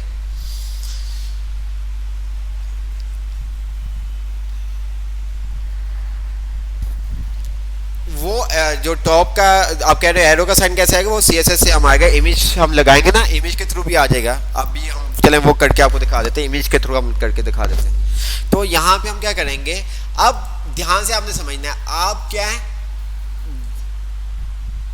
अब अगर आप बात करें इंडेक्स में आना है तो अबाउट और इंडेक्स का रिलेशन क्या है, अबाउट और इंडेक्स आपस में क्या है, ये अबाउट का फोल्डर है और इंडेक्स डॉट HTML आपस में क्या है, बाई बाई है, ठीक है। आप अबाउट के चाइल्ड हैं तो आपको क्या करना पड़ेगा, अबाउट से बाहर निकलना होगा, फिर आप इंडेक्स में आ सकते। तो हमने क्या किया, यहाँ पे ये देखें, डबल डॉट साइन, ठीक है, मेन रूट पे जाने के लिए, बाहर जाने के लिए आप क्या करते हो, to dot forward slash about, ठीक है।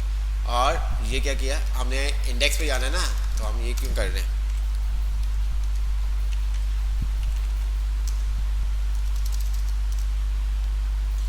क्यों ये कर रहा है, ठीक है। तो हमने क्या किया, फॉरवर्ड स्लैश, फॉरवर्ड बैक जाने के लिए हमने क्या किया, फॉरवर्ड स्लैश, ये सिंगल क्यों कर रहा है इसका,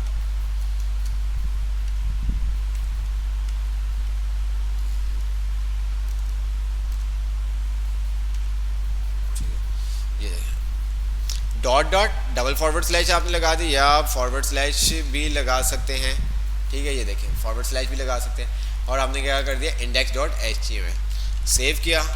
अब यहाँ पे हम आते हैं तो ये क्या करेगा, हमें होम के पेज पे ले जाएगा। ये देखो, नहीं लेके गया, क्यों नहीं लेके गया, तो हमें डबल डबल लगाना ही पड़ेगा।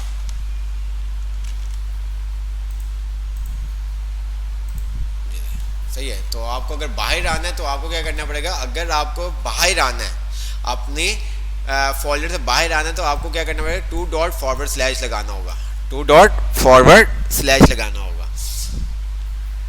टू डॉट फॉरवर्ड स्लैश लगाना होगा। अगर इसी तरह से हमने एक और फोल्डर बना दिया, हमने इंडेक्स पे आए और हमने क्या किया, एक और फोल्डर बना दिया, किसका, कॉन्टैक्ट अस का, और इसके अंदर हमने एक फाइल रख दी, ठीक है। और इसके अंदर हमने क्या किया, एक फाइल रख दी, किसकी, कॉन्टैक्ट डॉट HTML, ठीक है। और यहाँ पे भी हमने एक फाइल बना ली, और यहाँ पे भी हमने क्या किया, H1 कॉन्टैक्ट अस, और यहाँ पे हम आ गए और हमने क्या किया, इसको A, और हमने यहाँ पे दे दिया होम, और यहाँ पे हमने दे दिया इसको अबाउट, ठीक है। अब मैं चाहता हूँ कि जब इंडेक्स पे भी हम दे देते हैं,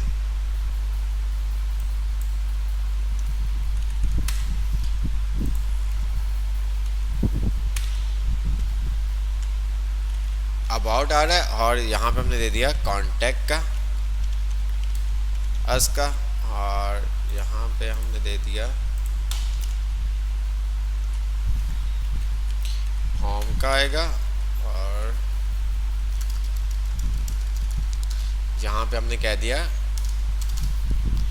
कॉन्टेक्ट अस। ठीक है, अच्छा जी, अब हम यहाँ पे हैं।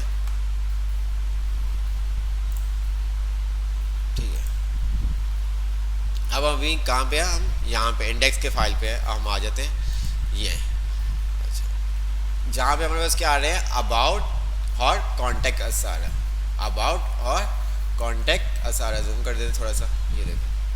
अब मैं चाहता हूँ मैं जब अबाउट पे क्लिक करूँ तो ये अबाउट पे चले जाए, कॉन्टेक्ट अस पे क्लिक करूँ तो कॉन्टेक्ट अस पे आ जाए। तो अभी अगर आप देखो तो हम यहाँ पे हैं, ठीक है, और हमारे इसी रूट पे दो फोल्डर हैं, एक अबाउट का और एक कॉन्टेक्ट अस का। तो अगर सेम फोल्डर के अंदर ही आपको काम करना है तो आपने क्या किया, डॉट फॉरवर्ड स्लैश, आपके पास कॉन्टेक्ट अस आ गया, ये देखें, डॉट फॉरवर्ड स्लैश और कॉन्टेक्ट अस, सेम जो डायरेक्टरी होगी आप फॉरवर्ड डॉट और फॉरवर्ड स्लैश लगा के उसको एक्सेस कर सकते हैं। अब यहाँ पे इसके अंदर एक फाइल है contact.html, तो जब हम अब इसके ऊपर क्लिक करेंगे ना तो ये क्या करेगा, हमें कॉन्टेक्ट अस वाली फाइल पे ले जाएगा। ये देखिए, देख रहे हो आपने। अब मैं चाहता हूँ कि कॉन्टेक्ट अस पे से मैं होम और अबाउट, मैं होम पे क्लिक करूँ तो होम पे आ जाए। तो अभी हम कहाँ पे हैं, अभी हम कहाँ पे, इसके अंदर है। तो हमें इस फोल्डर से बाहर आके इंडेक्स पे जाना है। ठीक है, तो फिर हम क्या करेंगे, यहाँ पे अगर हमें होम पे आना है तो हम क्या करेंगे, डॉट डॉट, ठीक है, forward slash, dot dot forward slash, और यहाँ पे अगर आप देखें बाहर आने के लिए मेन, ठीक है, एक फोल्डर अप आने के लिए आप क्या करते हैं, डॉट डॉट फॉरवर्ड स्लैश लगाते हैं और इंडेक्स डॉट एचटीएमएल। ये देखिए, अब हम आते हैं तो मैं रिफ्रेश करता हूँ तो ये देखें, मैं अगर होम पे क्लिक करूँगा तो ये होम पे ले गया। ये देखिए, माय फर्स्ट वेबसाइट। मैं कॉन्टेक्ट अस पे क्लिक करता हूँ तो कॉन्टेक्ट अस पे आ गया, बट मैं अबाउट पे क्लिक करता हूँ तो ये कुछ भी शो नहीं कर रहा। क्यों, क्योंकि अबाउट पे हमने कोई भी लिंक नहीं लगाया। अब मुझे अबाउट पे जाना है तो क्या करूँगा, मुझे बाहर आना है, फिर देन फोल्डर पे जाना है, तो मुझे क्या करना होगा,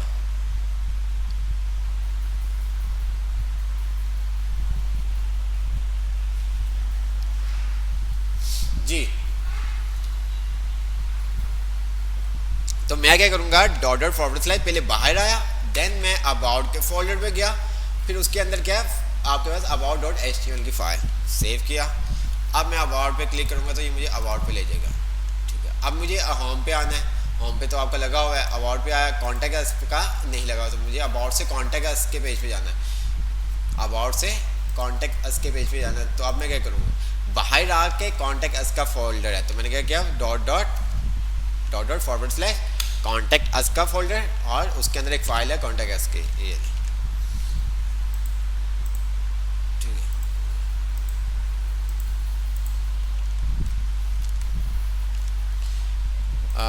तो आई होप आपको ये चीज़ें समझ में आई होंगी।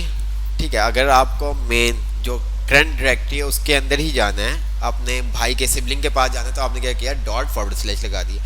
अगर आपको अपने पेरेंट्स के पास जाना, मतलब के पापा के पास जाना है, तो आपको मतलब पेरेंट के पास जाना है, तो आपने क्या किया, डॉट डॉट फॉरवर्ड स्लैश, इस तरह से। फिर अगर आपने ग्रैंड पेरेंट के पास जाना है, dot dot forward slash, dot dot forward slash, आप 2 दफ़ा बाहर चले जाएंगे। तो ये सब चीज़ें हैं। तो आई होप आपको ये समझ में आ गया होगा।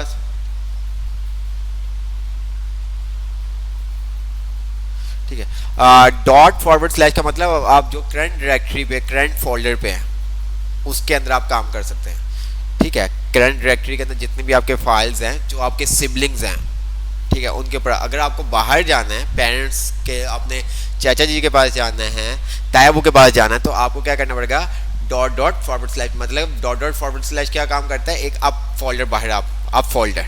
ठीक है, और मजीद आपको अप फोल्डर जाना है तो आपने क्या किया, again dot dot forward slash लगा दिया, तो अगेन आपको ऊपर ले जाएगा। जब तक आप ये प्रैक्टिस नहीं करोगे आपको ये चीज़ें समझ में नहीं आएंगी।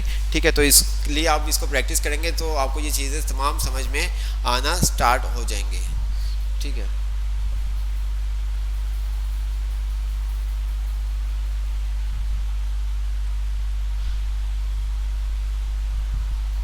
बिल्कुल, आप प्रैक्टिस करेंगे समझ में आएगा। इस तरह से आपको 10 दफ़ा भी अगर आप देखेंगे आपको नहीं समझ में आएगा। जिनको नहीं समझ में आया बार बार देखें, ताकि प्रैक्टिस करेंगे तो आपको ये चीज़ें समझ में होंगी।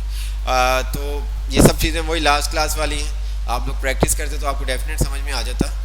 तो चलें, एनीवे, तो अब हम आगे आते हैं बुक में, हम आगे देखते हैं क्या चीज़ है। ये सब सब इसने बनाया हुआ है, जहाँ पे उसने बताया हुआ है अगर आपको डीवीडी से एग्जाम्पल आर्ट में जाना तो आप किस तरह से जाएंगे। ठीक है, तो आपको क्या करना पड़ेगा, यह है आपका मूवीज़ और इमेज। मतलब एग्जाम्पल की अगर हम बात करें तो इसके अंदर कितने आपके पास चाइल्ड हैं, एक आपके पास ये, एक आपके पास ये, एक आपके पास ये, एक ये, आप 4 चाइल्ड है। एग्जाम्पल आर्ट के कितने चाइल्ड हैं, 4। ठीक है, और उसके अंदर मूवीज़ के अंदर एक और फोल्डर है, उस फोल्डर के अंदर एक और फोल्डर है। ठीक है, डीवीडी। अब आपको यहाँ से index.html से एग्जाम्पल आर्ट में जाना है तो आपको क्या करना पड़ेगा, इस फोल्डर के अंदर आना पड़ेगा ./। ठीक है, मतलब कि इसमें आप आ जाओगे .// से आप क्या करोगे, ये वाली फाइल को एक्सेस कर सकते हो। तो ये वाला ही आप कोशिश कीजिएगा बनाने की। ठीक है, ये वाला आप स्ट्रक्चर बनाने की कोशिश कीजिएगा ताकि आपको चीज़ें समझ में आ सकें।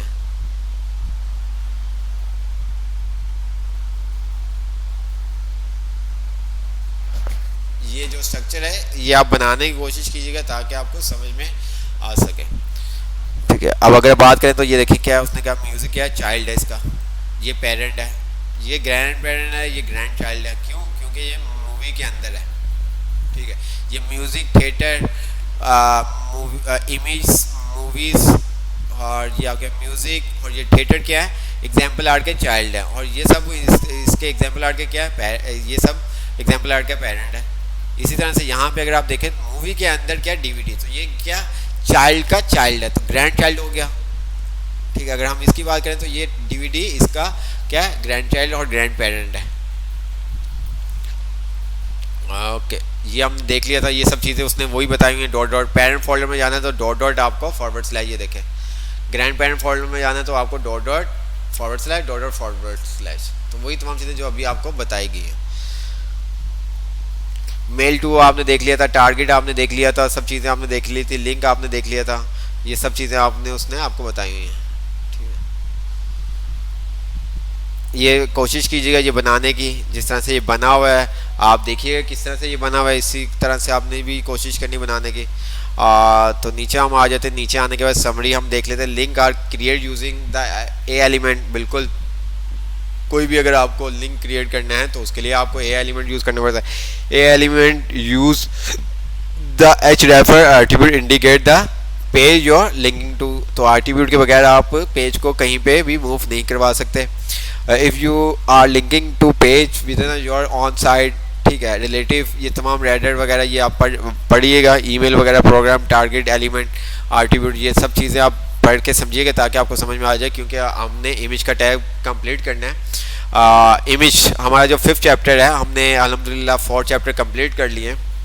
हमारा 5th चैप्टर है इमेज का। How to add image to page. आप अपने पेज पे किस तरह से इमेज चेंज लगा सकते हैं, ऐड कर सकते हैं। चूजिंग द राइट फॉर्मेट, के राइट फॉर्मेट क्या होना चाहिए, और optimizing image for the web page, हम किस तरह से ऑप्टिमाइज़ कर सकते हैं अपनी इमेज को वेब पेज के लिए। अच्छा जी, अब यहाँ पे हम आते हैं तो सबसे पहले आपका सारा include an image in your web page using HTML। तो आपने अक्सर वेब पेज के अंदर देखा होगा कि भाई आपके पास इमेज वगैरह आ रही होती है, राइट फॉर्मेट, राइट साइज़ होना चाहिए। जब आप कोई इमेज लगाएं तो उसका राइट साइज़ पिक करें, राइट साइज़ होना चाहिए, राइट फॉर्मेट होना चाहिए। ठीक है, तो नीचे आते हैं। ऑनलाइन आप इमेज लगा सकते हैं, ये आपको डिफरेंट वेबसाइट बता रहा है जहाँ से आप इमेज ले सकते हैं। ये थ्योरी वगैरह आपने खुद पढ़नी है। तो हम यहाँ पे आ जाते हैं। तो यहाँ पे वो बता रहा है कि एडिंग, मतलब आप किस तरह से इमेज ऐड कर सकते हैं। तो हमारे पास एक क्या टैग होता है IMG का। ठीक है, the add an image into the page you need use the IMG element. This is an empty element. मतलब एम्प्टी एलिमेंट से मुराद क्या, एम्प्टी एलिमेंट से मुराद क्या, एम्प्टी एलिमेंट से मुराद क्या, कौन बताएगा। एम्प्टी एलिमेंट,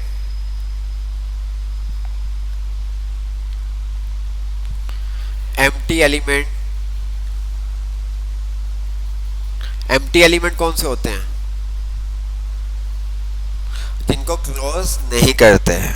ठीक है, जिनके, अच्छा एक चीज़ आप हमेशा याद रखिएगा, मतलब एम्प्टी एलिमेंट जिनके बीच में कंटेंट नहीं हम असाइन कर रहे होते। जैसे BR का आपने देखा था, HR का देखा था, तो इसके अंदर कोई टैग्स हमें असाइन करने की ज़रूरत नहीं होती। तो इसके इमेज के अंदर भी हमें कोई टैग्स असाइन नहीं करना पड़ता, मतलब कि जिनका क्लोजिंग टैग ना हो। जिनका क्लोजिंग टैग ना हो वो आपके एम्प्टी टैग होते हैं, जिनका क्लोजिंग टैग ना हो वो आपके क्या होते हैं, एम्प्टी टैग होते हैं। तो यहाँ पे हम आते हैं, इमेज हम इंसर्ट करते हैं अपने डॉक्यूमेंट में। तो इंडेक्स, और मैंने कहा यार मुझे यहाँ पे एक इमेज लगानी है, और मैंने क्या किया, यहाँ पे आने के बाद IMG, ठीक है।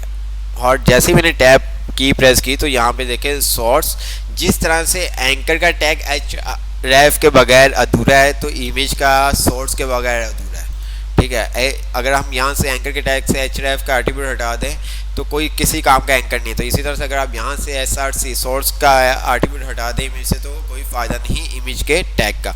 अब मुझे यहाँ पे क्या करना है, इमेज का सोर्स देना है, फाइल जिस तरह से हमने उसकी लोकेशन।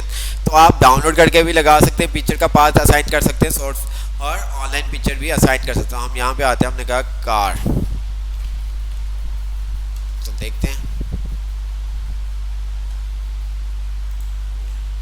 मैंने राइट क्लिक किया और यहाँ से कहा कॉपी इमेज एड्रेस, और यहाँ से आके मैंने इसको पेस्ट कर दिया, फॉर्मेट डॉक्यूमेंट कर दिया।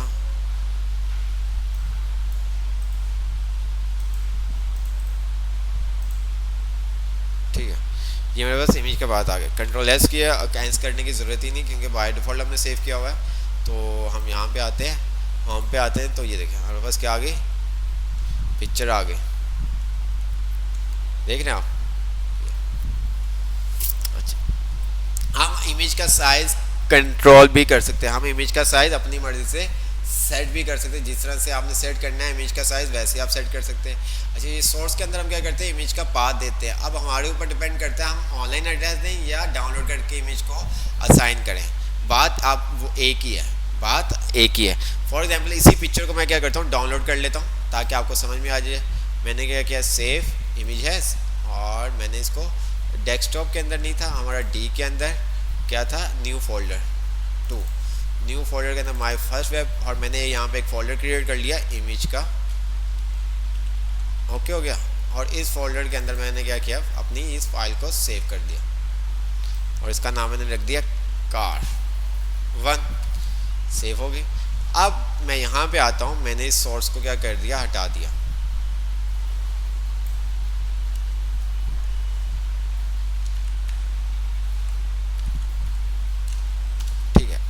मेरी जो इमेज है ना वो मेरे पास यहाँ पे पड़ी है, कहाँ पे, इमेज के फोल्डर के अंदर, ये देखें। और मैं अभी कहाँ पे हूँ, ठीक है, इंडेक्स। तो ये इमेज क्या है, इसका सिबलिंग्स है। तो मुझे सिबलिंग में जाने के लिए क्या करूँगा, सिंपल सा ./image, और यहाँ पे मैंने कार का पाथ दे दिया, और मैंने इसको सेव क्या कह रहा हूँ, बार बार सेव मुँह पे आ रहा है। तो ये देखें, कुछ भी फ़र्क नहीं पड़ा, कुछ भी फ़र्क नहीं पड़ा।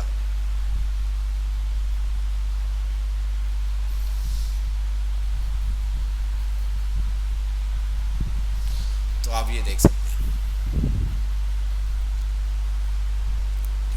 अच्छा, अब यहाँ पे आपके सारा ऑल्टर ALT, ठीक है। यहाँ पे ये क्या कह रहा है, बुक में हम आ जाते हैं, बुक पे आते हैं। तो यहाँ पे सोर्स का आपको समझ में आ गया, URL पाथ देने के लिए रिलेटिव URL। और अब ऑल्टर पे क्या कह रहा है, These provide a text description of the image which describe the image if you cannot see it. For example कि अगर किसी वजह की किसी इशू की वजह से आपकी पिक्चर रेंडर नहीं होती तो हम वहाँ पे क्या कर सकते हैं, उसका नाम असाइन कर सकते हैं, ताकि अगर पिक्चर अक्सर होता है नेट स्लो होता है तो पिक्चर थोड़े से टाइम के बाद आती है, तो हम चाहते हैं कि जब तक पिक्चर नहीं आ रही जो उसका पाथ बाय मिस्टेक गलत असाइन हो जाए तो उसकी जगह कोई नाम आ जाए। अच्छा, उसके अलावा ऑल्टर का एट्रीब्यूट इसलिए हम यूज़ कर रहे होते हैं क्योंकि इमेज होगी अगर मैंने कार की इमेज लगाई है और मैं ब्लैंड हूँ, मुझे नज़र नहीं आता, तो क्या मुझे पता चलेगा ये कार की इमेज नहीं। तो ऑल्टर का एट्रीब्यूट भी ये काम करता है, ठीक है। क्या ऑल्टर का एट्रीब्यूट ये काम करता है कि आप वहाँ पे क्या कर सकते हो, नाम असाइन कर सकते हो, आप टाइटल भी दे सकते हो, बहुत सारी चीज़ें हम करेंगे अभी। तो मैंने यहाँ पे क्या किया, अभी आपका इमेज शो हो रही है और मैंने यहाँ पे कह दिया कार इमेज, कंट्रोल्स एज उसको रेंडर किया। ये देखें, अब कुछ फ़र्क पड़ा आपके, कुछ नज़र आ रहा है ऐसा, कार माई कार कुछ लिखा हुआ आ रहा है, नहीं लिखा हुआ आ रहा है ना, कुछ भी ऐसा सीन नहीं है। अच्छा, अगर मैं यहाँ से क्या करता हूँ, इसकी पाथ को गलत कर देता हूँ। ये देखें, मैंने JPG था इसका फॉर्मेट, मैंने उसको क्या कर दिया, गलत कर दिया जानबूझ के। अब ये देखें, जब ये पिक्चर आपके शो नहीं होगी ना, तो आपके यहाँ पे क्या लिखा हुआ होगा, कार इमेज, नजर आया आपको? ये देखें, अगर मैं ऑल्टर में कुछ ना लिखूं तो ये कुछ भी शो नहीं करेगा। ये देखें, उसको पता ही नहीं चलेगा, पिक्चर शो ही नहीं होगी, देख रहे हैं आप। बट अगर आपने यहाँ पे लिखा होगा कुछ, तो वो बता देगा भाई यहाँ पे ना कार की इमेज थी जो शो नहीं हो रही। अक्सर आप देखते हो कुछ इस तरह से वेबसाइट आप ओपन कर रहे होते तो शुरू में इस तरह से आ रहा होता है, जब उसको पाथ रेंडर हो जाती है पूरी वेबसाइट, तो आपके से इमेज हो जाती है, या पीछे से पाथ चेंज हो जाता है, तो फिर मसला आता है। जैसे कि अगर हम अभी मैं आपने देखा था, मैंने क्या किया था, ऑनलाइन पिक्चर ओपन की थी और उसका क्या कर लिया, लिंक एड्रेस कर लिया था। अब मैंने वो अपनी वेबसाइट पे लगा ली, कल को वो जिसने पिक्चर अपलोड की थी वो डिलीट कर देता, या किसी वजह से वो डिलीट हो जाती है पिक्चर, तो मेरी वेबसाइट से भी पिक्चर हट जाएगी और यूज़र को पता भी नहीं चलेगा कि यहाँ पे कौन सी इमेज इसने लगाई हुई थी। तो हम क्या कर सकते हैं, वहाँ पे ऑल्टर के एट्रीब्यूट में हम पास उसको बता सकते हैं कि यहाँ पे कार की इमेज थी या किस चीज़ की इमेज थी, हम उसके बारे में उसको बता सकते हैं। नहीं, इमेज के ऊपर कॉपीराइट क्यों आएगा? ठीक है, ठीक है, इमेज के ऊपर कॉपीराइट नहीं आता।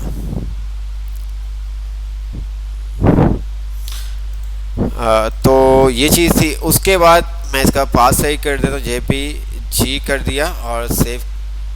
ये देख, मेरे पास अब पिक्चर आ गई, ठीक है। अच्छा, इसी तरह से हमारे पास होता है टाइटल, ठीक है। अब ये देखें, एक ही एलिमेंट के अंदर आप एक से ज़्यादा क्या दे सकते हैं, एट्रीब्यूट पास कर सकते हैं। मैंने आपको जैसे पहले भी कहा था, तो मैंने कहा टाइटल, ठीक है।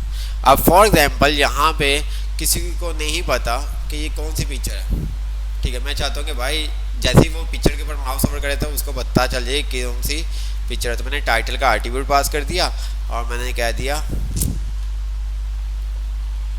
फर्स्ट कार, ठीक है।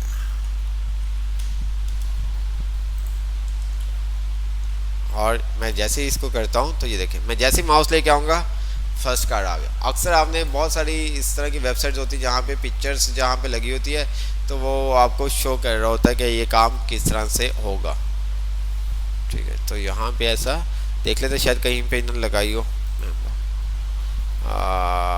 नहीं,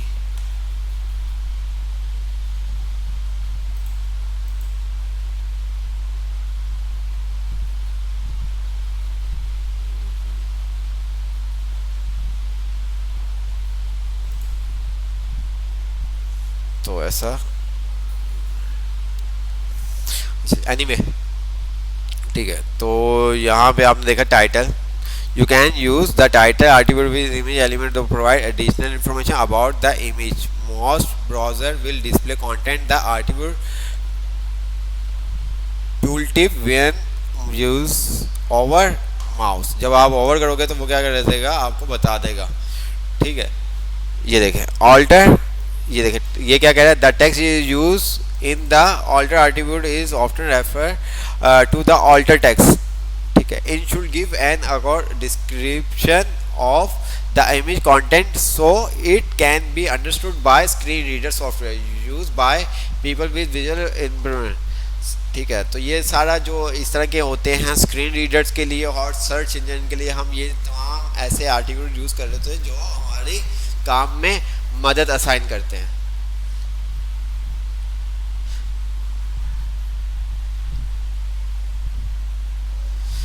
तो हम जी बिल्कुल इसका साइज भी चेंज कर सकते हैं। ये देखिए हाइट और विड्थ, अगर हमें हाइट विड्थ चेंज करनी है तो हम हाइट का एट्रीब्यूट पास करते हैं, विड्थ करनी है तो हम विड्थ का एट्रीब्यूट पास करते हैं। तो मैं यहाँ पे सिंपल सा आता हूँ और मैंने क्या किया, यहाँ पे आगे क्या कर दिया, विड्थ, विड्थ किस आपने यहाँ पे इन्वर्टर कॉमा के अंदर लिख दिया 400। तो हम इसको रेंडर करते हैं, अब देखते हैं क्या होता है। ये देखें होगी हाइट इसकी। अगर मुझे इसकी विड्थ ज़्यादा करनी है तो मैं क्या करूँगा, आगे विड्थ के बाद हाइट असाइन कर दूंगा स्पेस दे के, हाइट मैंने कहा 600, ठीक है। तो अब ये देखिएगा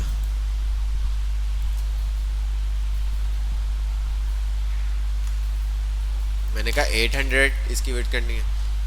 आप अपनी मर्जी से जिस तरह से चाहें हार्ड विड्थ सेट कर सकते हैं, वो आपके ऊपर डिपेंड करता है।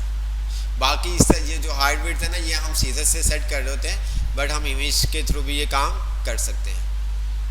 ठीक है,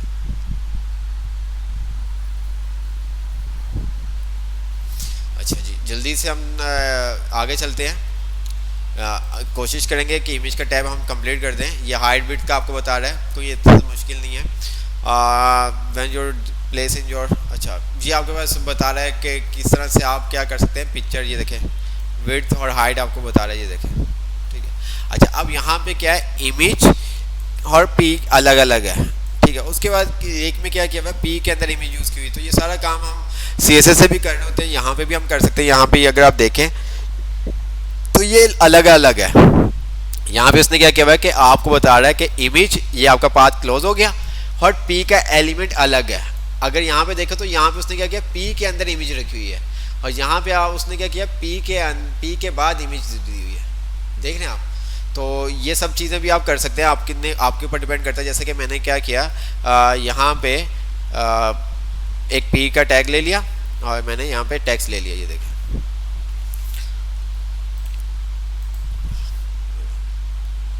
बाकी हम क्या करते हैं, बाकी जितना भी हमने कोड किया हुआ है ना, मैं क्या कर देता हूँ, इसको कमेंट कर देता हूँ। कमेंट्स का मुराद ये होता है कि कोड तो हमारे पास लिखा होता है, बट क्या यूज़र को शो नहीं होता, नहीं होता। मैंने क्या किया, कंट्रोल /, ठीक है, तो ये कमेंट होता है। कमेंट आपको बता दिए किस तरह से आप यूज़ कर सकते हैं। ठीक है, आप कमेंट को किस तरह से कर सकते हैं, जैसे कि मैंने यहाँ पे लिखा H1, ठीक है, और मैंने यहाँ पे लिखा रिजवान। मैं चाहता हूँ कि ये जो H1 है ना, ये अगर अभी मैं शो करूँगा, डिस्प्ले पे जाता हूँ तो ये मेरे पास यहाँ पे रिजवान शो कर रहा है। मैं चाहता हूँ ये रिजवान शो ना करे अभी के लिए, तो मैं क्या कर सकता हूँ, कमेंट का जो सिंटैक्स होता है वो होता है लेफ्ट एंगल ब्रैकेट, ठीक है, डैश डैश, और इससे पहले डैश डैश से पहले आपका एक्सक्लेमेशन मार्क आता है, डैश डैश 2 दफ़ा, और फिर आप क्या करते हैं, एंड में 2 दफ़ा डैश और आपका राइट एंगल ब्रैकेट। ये कमेंट होता है। ये क्या होता है आपका कमेंट, कि आप अपने कोड को कमेंट करते हैं। कमेंट से मुराद के जो कोड आपका कमेंट हुआ होगा, वो यूज़र को नज़र नहीं आएगा, बट आपके पास होगा, मतलब कि आपके ब्राउज़र में शो हो रहा होगा, बट यूज़र को शो नहीं होगा। जो उसका आउटपुट है वो शो नहीं होगा। जैसे कि रिजवान आपने देखा वहाँ पे शो हो रहा था, बट अगर अब मैं देखूँगा तो अब मेरे पास रिजवान वहाँ पे शो नहीं होगा। अभी आ रहा था रिजवान, मैं जस्ट रिफ्रेश करता हूँ, अभी यहाँ पे भी रिजवान है, बट इसको मैंने डिलीट नहीं किया, कमेंट किया। ठीक है, कमेंट से क्या होता है, वो चीज़ आपके ब्राउज़र पे शो नहीं होती है। देखिए मैं रिफ्रेश जैसे ही करूँगा तो रिजवान आगे शो नहीं होगा। ठीक है, तो ये सब चीज़ें होती हैं। तो कमेंट का आपको सिंटैक्स समझ में आ गया। आप left angle bracket, exclamation mark, dash dash, फिर आपका अंदर कोड जो भी आपने लिखना है वो आप लिख सकते हैं, और आप क्या करेंगे, फिर डैश डैश और राइट एंगल ब्रैकेट। शॉर्टकट की इसकी है कंट्रोल /। कंट्रोल // से आप क्या कर सकते हैं, इसको कमेंट कर सकते हैं, कंट्रोल // से। ठीक है, अच्छा जी, ये देखें, अब ये आपके इस तरह से आ रहा है। मैं इसका साइज कम कर देता हूँ, 4x4 कर देता हूँ, ताकि देख रहे हैं आप। अब मैं इसका टेक्स्ट ज़्यादा कर देता हूँ,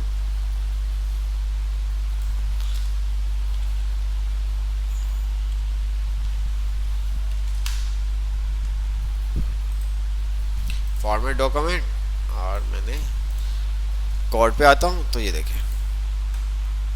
अब मैं क्या कर सकता हूँ, ये इमेज अलग है, ठीक है, और पी अलग है, ऐसे ही है। अब मैं क्या करता हूँ, नीचे हम आते हैं और मैं क्या करता हूँ, अब पी के अंदर इमेज का टैग बनाता हूँ। मैंने क्या किया, पी, और यहाँ पे मैंने क्या किया, इमेज का टैग बनाया, और वही काम किया मैंने। ठीक है, और यहाँ पे मैंने क्या किया, टेक्स्ट दे दिया। यहाँ पे मैंने क्या किया, टेक्स्ट दे दिया।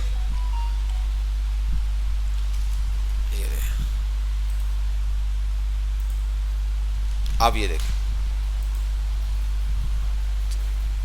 अब क्या हुआ, जैसे ही आपकी इमेज खत्म हुई, उसने उसके बाद से क्या किया, आपका टेक्स्ट शुरू कर दिया।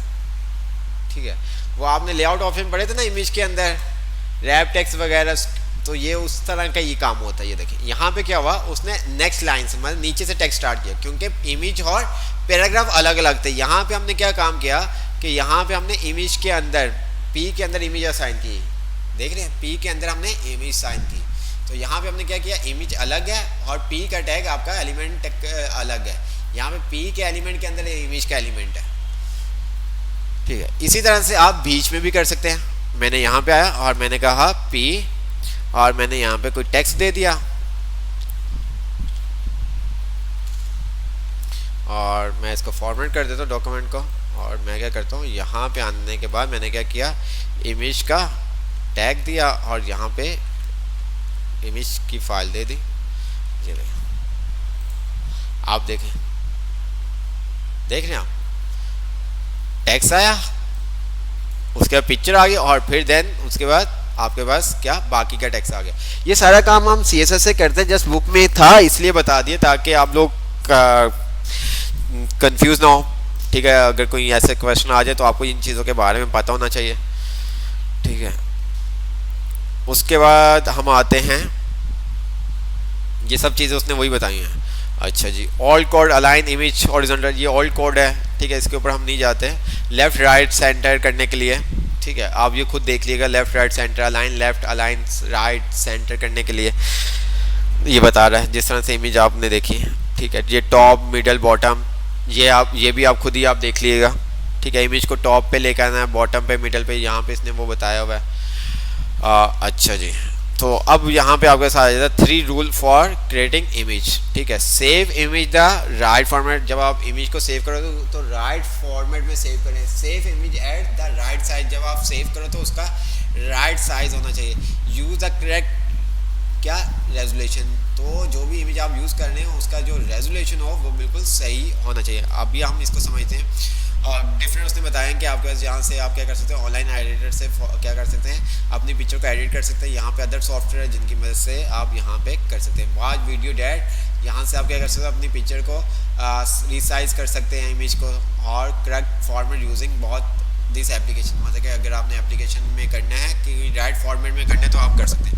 नीचे आते हैं तो हमारे पास आ रहा है इमेज फॉर्मेट्स, JPEG, ठीक है। हमारे पास डिफरेंट इमेज के फॉर्मेट होते हैं, JPG होता है, JPEG होता है, PNG होता है, GIF होता है, ठीक है। तो JPEG आपके पास होती है, जो पिक्चर होती है ना वो कलरफुल होती है। यहाँ पे ये देखें कलरफुल आपके पास आ रही है, ठीक है, ये आपके पास कलरफुल आ रही है, ये देखें, देख रहे हैं आप। GIF आपके पास होती है सिंगल कलर, GIF एनिमेशन, ठीक है। एनिमेशन जहाँ पे कोई एनिमेट ऑडियो होती है ना GIF, तो वो हमारी क्या होती है, GIF होती है, जहाँ पे कोई एनिमेशन आपके पास आ रही हो। उसके बाद आपके पास आ जाता है यहाँ पे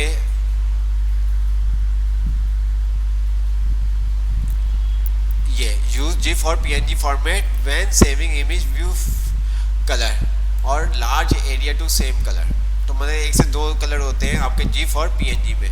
PNG विदाउट बैकग्राउंड होती है, PNG आपकी क्या होती है, विदाउट बैकग्राउंड आपके पास होती है। ये तमाम चीज़ें हमने देखी थी। इमेज डिमेंशन, कि इमेज जब भी आप करो साइज तो उसको इक्वल ही साइज करो, ऐसा नहीं है कि उसको ऊपर से नीचे कर दो। तो आप क्या करो, जब भी आप इमेज को करो तो वो आप ऐसे उसको रिसाइज करो, क्रॉप करो कि वो हाइट और विड्थ दोनों से इंक्रीज और डिक्रीज हो, ठीक है, इंक्रीज और डिक्रीज हो। तो यहाँ पे क्रॉपिंग इमेज, ये भी आपने देखा था कि इमेज को आप इस तरह से क्रॉप कराओ, क्या एक प्रोटेक्ट इमेज है और आप उसको लैंडस्केप में क्रॉप कर रहे हो, तो उससे क्या होगा, उसकी गर्दन कट जाएगी। अगर आप उसको इस तरह से करते हो, एक्स्ट्रा स्पेस दे देते हो लेफ्ट राइट से, तो देन तब भी आपकी पिक्चर सही नहीं लगेगी। तो जो पिक्चर का फॉर्मेट है, जैसे अगर प्रोटेक्ट में तो उसको प्रोटेक्ट में ही रहने दो, लैंडस्केप में कन्वर्ट करोगे तो उसकी रेजोल्यूशन ख़राब होगी, ठीक है। तो कभी भी ऐसा नहीं करना, ना उसको क्रॉप करना। तो लैंडस्केप प्रोटेक्ट, लैंडस्केप में आप उसको प्रोटेक्ट में करके उसको क्रॉप कर रहे हो तो तब भी आपको क्या होगा, इशू होगा। तो इमेज रेजोल्यूशन, ठीक है, वो बता रहा है कि आपका 72 ppi होता है। रेजोल्यूशन से मुराद कि अगर आप किसी पिक्चर को जूम करते हो और वो आपके पास बॉक्स बने हुए नज़र आ जाते हैं तो वो पिक्सेलेट होते हैं, ठीक है, वो क्या होते हैं, पिक्सेलेट होते हैं। तो ये इस चीज़ को बारे में आपने खुद ये चीज़ें देखनी है, पढ़नी है, ताकि आपको समझ में आए, ठीक है। वेक्टर इमेज आपकी SVG इमेज होती है, ठीक ठीक है, स्केल वेक्टर ग्राफिक, इसको आप जितना मर्जी बड़ा करते रहेंगे तो ये क्या होगी, पिक्सेलेट नहीं होती। जो हम एडोब इलस्ट्रेटर के ऊपर आप बना रहे होते हैं, आप जूम करते रहते तो वो जूम होती रहती है, ठीक है। तो ये इसके अंदर पूरा एसवीजी के अंदर एक कोड होता है जो मल्टीप्लाई करता रहता है आपकी इमेज के साइज़ को।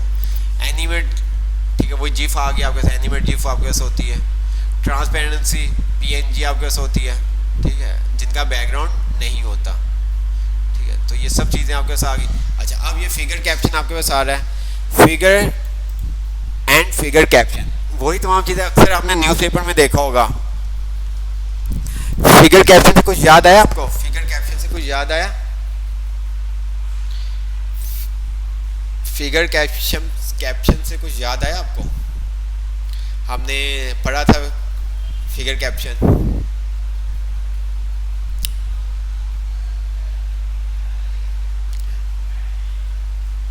ठीक है। मीन्स कि किसी पिक्चर का अगर कोई रेफरेंस, अक्सर आप न्यूज़पेपर में देख रहे होते हैं कि पिक्चर के नीचे कंटेंट आ रहा होता है, कैप्शन लिखा होता है कि ये पिक्चर किस चीज़ की है, क्या पिक्चर बता रही है, तो पिक्चर कैप्शन। तो यहाँ पे भी वही काम है। तो चलें देखते हैं किस तरह से यहाँ पिक्चर कैप्शन को हम यूज़ कर सकते हैं, ठीक है।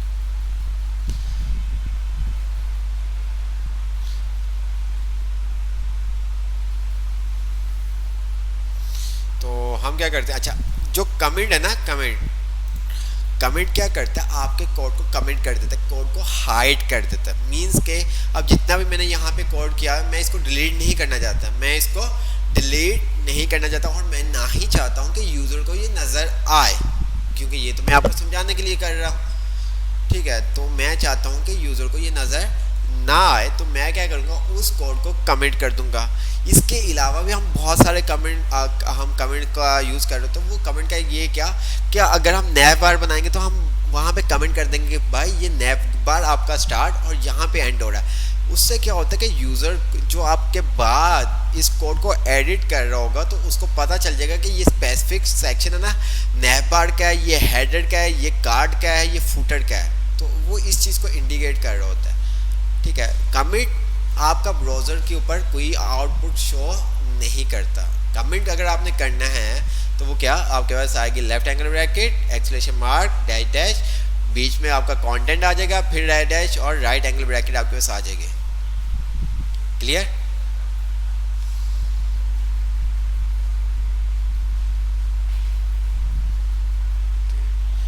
तो हम आ जाते हैं।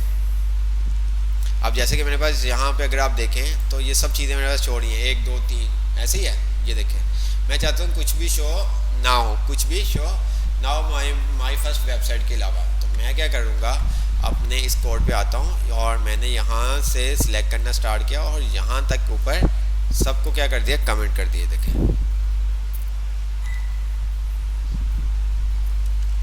अच्छा यहाँ पे ये भी कमेंट हुआ तो इस वजह से ये मसला कर रहा है। तो हम क्या करते हैं, इसको अनकमेंट कर देते हैं और एक साथ ही सबको कमेंट करते हैं।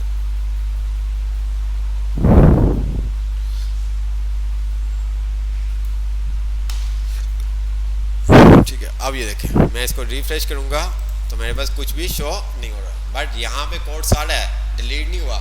मैं जैसे ही जब मुझे ज़रूरत होगी मैं इसको अनकमेंट करके यूज़ कर सकता हूँ। अच्छा, फिगर कैप्शन के अंदर आप क्या कर सकते हैं, यहाँ पे अगर आप देखो तो वो कह रहा है फिगर एंड फिगर कैप्शन। यहाँ पे आपके पास एक फिगर का क्या आएगा, एलिमेंट आएगा और उसके अंदर आप इमेज पास करोगे और नीचे आपके पास आ जाएगा फिगर कैप्शन। ठीक है, बस सिंपल सा ये है। इसके बाद फिर हम अपनी क्लास को वाइंड अप करेंगे। फिगर, ये देखें, ठीक है, फिगर। अब फिगर के अंदर हमने क्या किया, इमेज का टैग दे दिया और इसके अंदर हमने इमेज असाइन कर दी, जो हमारे पास इमेज अभी है। अच्छा, अब इसके बाद मैंने क्या किया, फिगर कैप्शन, कि भाई ये पिक्चर किस चीज़ की है। इसके अंदर आपको पी वगैरह देने की कोई ज़रूरत नहीं है, ये खुद ही समझ जाता है। तो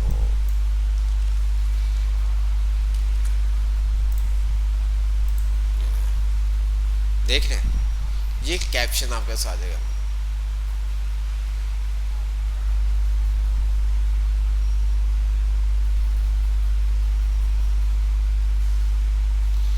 तो बस इसका ये काम है कि आप उसको जिस तरह से न्यूज़पेपर, आपके पास नॉवेल्स आपके सारे होते हैं,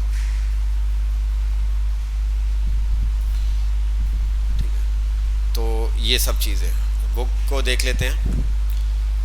आ, बस, तो हमने इमेज का चैप्टर कंप्लीट कर लिया। फिगर कैप्शन, इमेज ऑफ्टन कम कैप्शन HTML5 इंट्रोड्यूस, ये HTML5 के अंदर फिगर कैप्शन यूज़ किया गया था। ठीक है, you can have more than one image inside the figure element along the cell.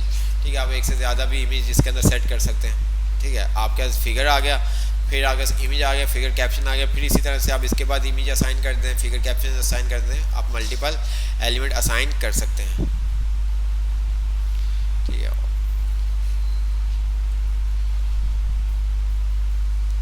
तो ये सब चीज़ें इस तरह से ये बनाने की कोशिश कीजिएगा। जो आपके पास लास्ट में आपके पास ये आ रहा है, तो इसको इस तरह से आप बनाने की कोशिश कीजिएगा। इसके अलावा भी आपको दिया जाएगा।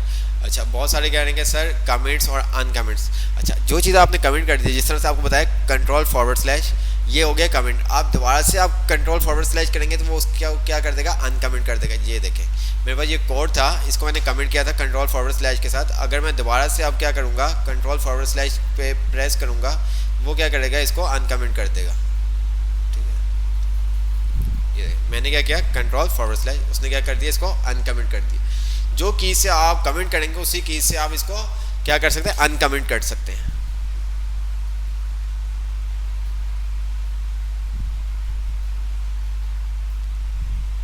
ठीक है, आप बिल्कुल मैंने आपको बताया कि बहुत सारी चीज़ें आपको देखने में एक जैसी लगती हैं, बट पीछे का जो होता है वो टर्मिनोलॉजी चेंज होती है, ब्राउज़र अंडरस्टैंड करता है। ठीक है, हम ये फिगर कैप्शन के बगैर भी सेट कर सकते हैं, बहुत सारी चीज़ें ऐसी हैं। लेकिन ये सारा काम जो टैग्स हैं, ये हमारे SEO और ये हमारे स्क्रीन रीडर यूज़र के लिए बहुत ज़रूरी होती हैं। एक स्टैंडर्ड बना हुआ जिसके मुताबिक हमें चलना पड़ता है। ठीक है, हम ये काम वैसे भी कर सकते हैं, हम इमेज का दें फिगर कैप्शन जैसे हम देखते हुए आ रहे थे, लेकिन ये एक पूरा क्या करता है, उसको रैप कर देता है, कैप्शन स्पेसिफिक असाइन कर देता है, ये इसका पिक्चर का कैप्शन है। ठीक है, तो ये सब चीज़ें आई होप आपको सबको समझ में आ गया होगा। कोई चीज़ समझ में नहीं आई तो आप कमेंट्स कर सकते हैं।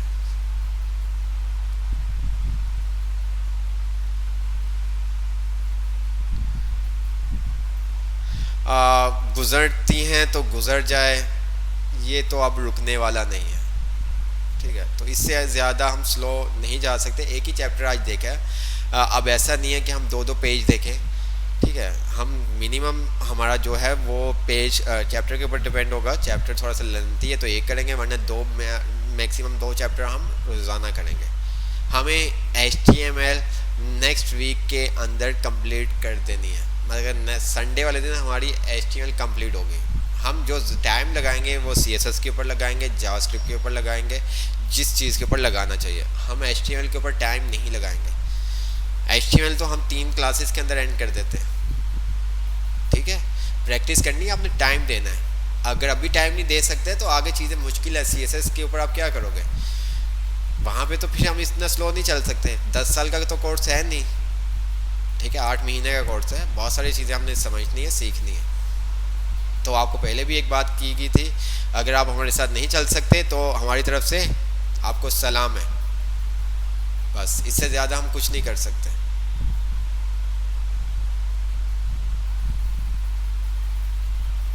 ठीक है, जिस चीज़ के ऊपर टाइम लगाना होगा हम ज़रूर आपको कहेंगे। जिस चीज़ के ऊपर हमें पता है कि टाइम ये इतना कोई मुश्किल चीज़ नहीं है। ठीक है, तो ऐसा कोई मसले वाली बात नहीं है। तो मैं क्लासरूम का कोड भी असाइन कर देता हूँ, ताकि असाइनमेंट्स आपकी मतलब अटेंडेंस वही जो असाइनमेंट सबमिट करता है उसकी अटेंडेंस मार्क होती है, हमें पता चल जाता है किस किसने असाइनमेंट सबमिट किया। और मैं कुछ ऐसे स्टूडेंट्स हैं जो असाइनमेंट्स क्या कर रहे हैं वैसे ही सबमिट कर रहे हैं। तो मैंने आपको कहा था कि असाइनमेंट के अंदर अपना रोल नंबर और नाम, अगर किसी को रोल नंबर नहीं पता वो अपना CNIC नंबर और नाम लिखे, तो उसके यही थ्रू अटेंडेंस मार्क होती है कि भाई इसने क्लास 1 का असाइनमेंट सबमिट करवाया, क्लास 2 का नहीं करवाया, क्लास 3 का। तो ये सब चीज़ें तो मैं आपको क्लासरूम का कोड अगेन साइन कर दिखा देता हूँ। अगर आपको इश्यू आ रहा है ना तो आप क्या करोगे, तो ये कोड देख लें देन,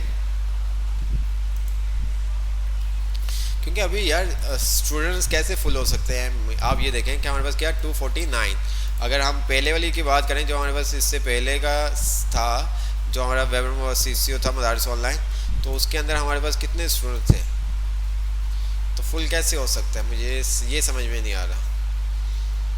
ठीक है, ये देखें। ठीक है, तो कुछ मैंने रीसेट किया कोड, तो आप देख लें, कोड मैं आपको बता देता हूँ।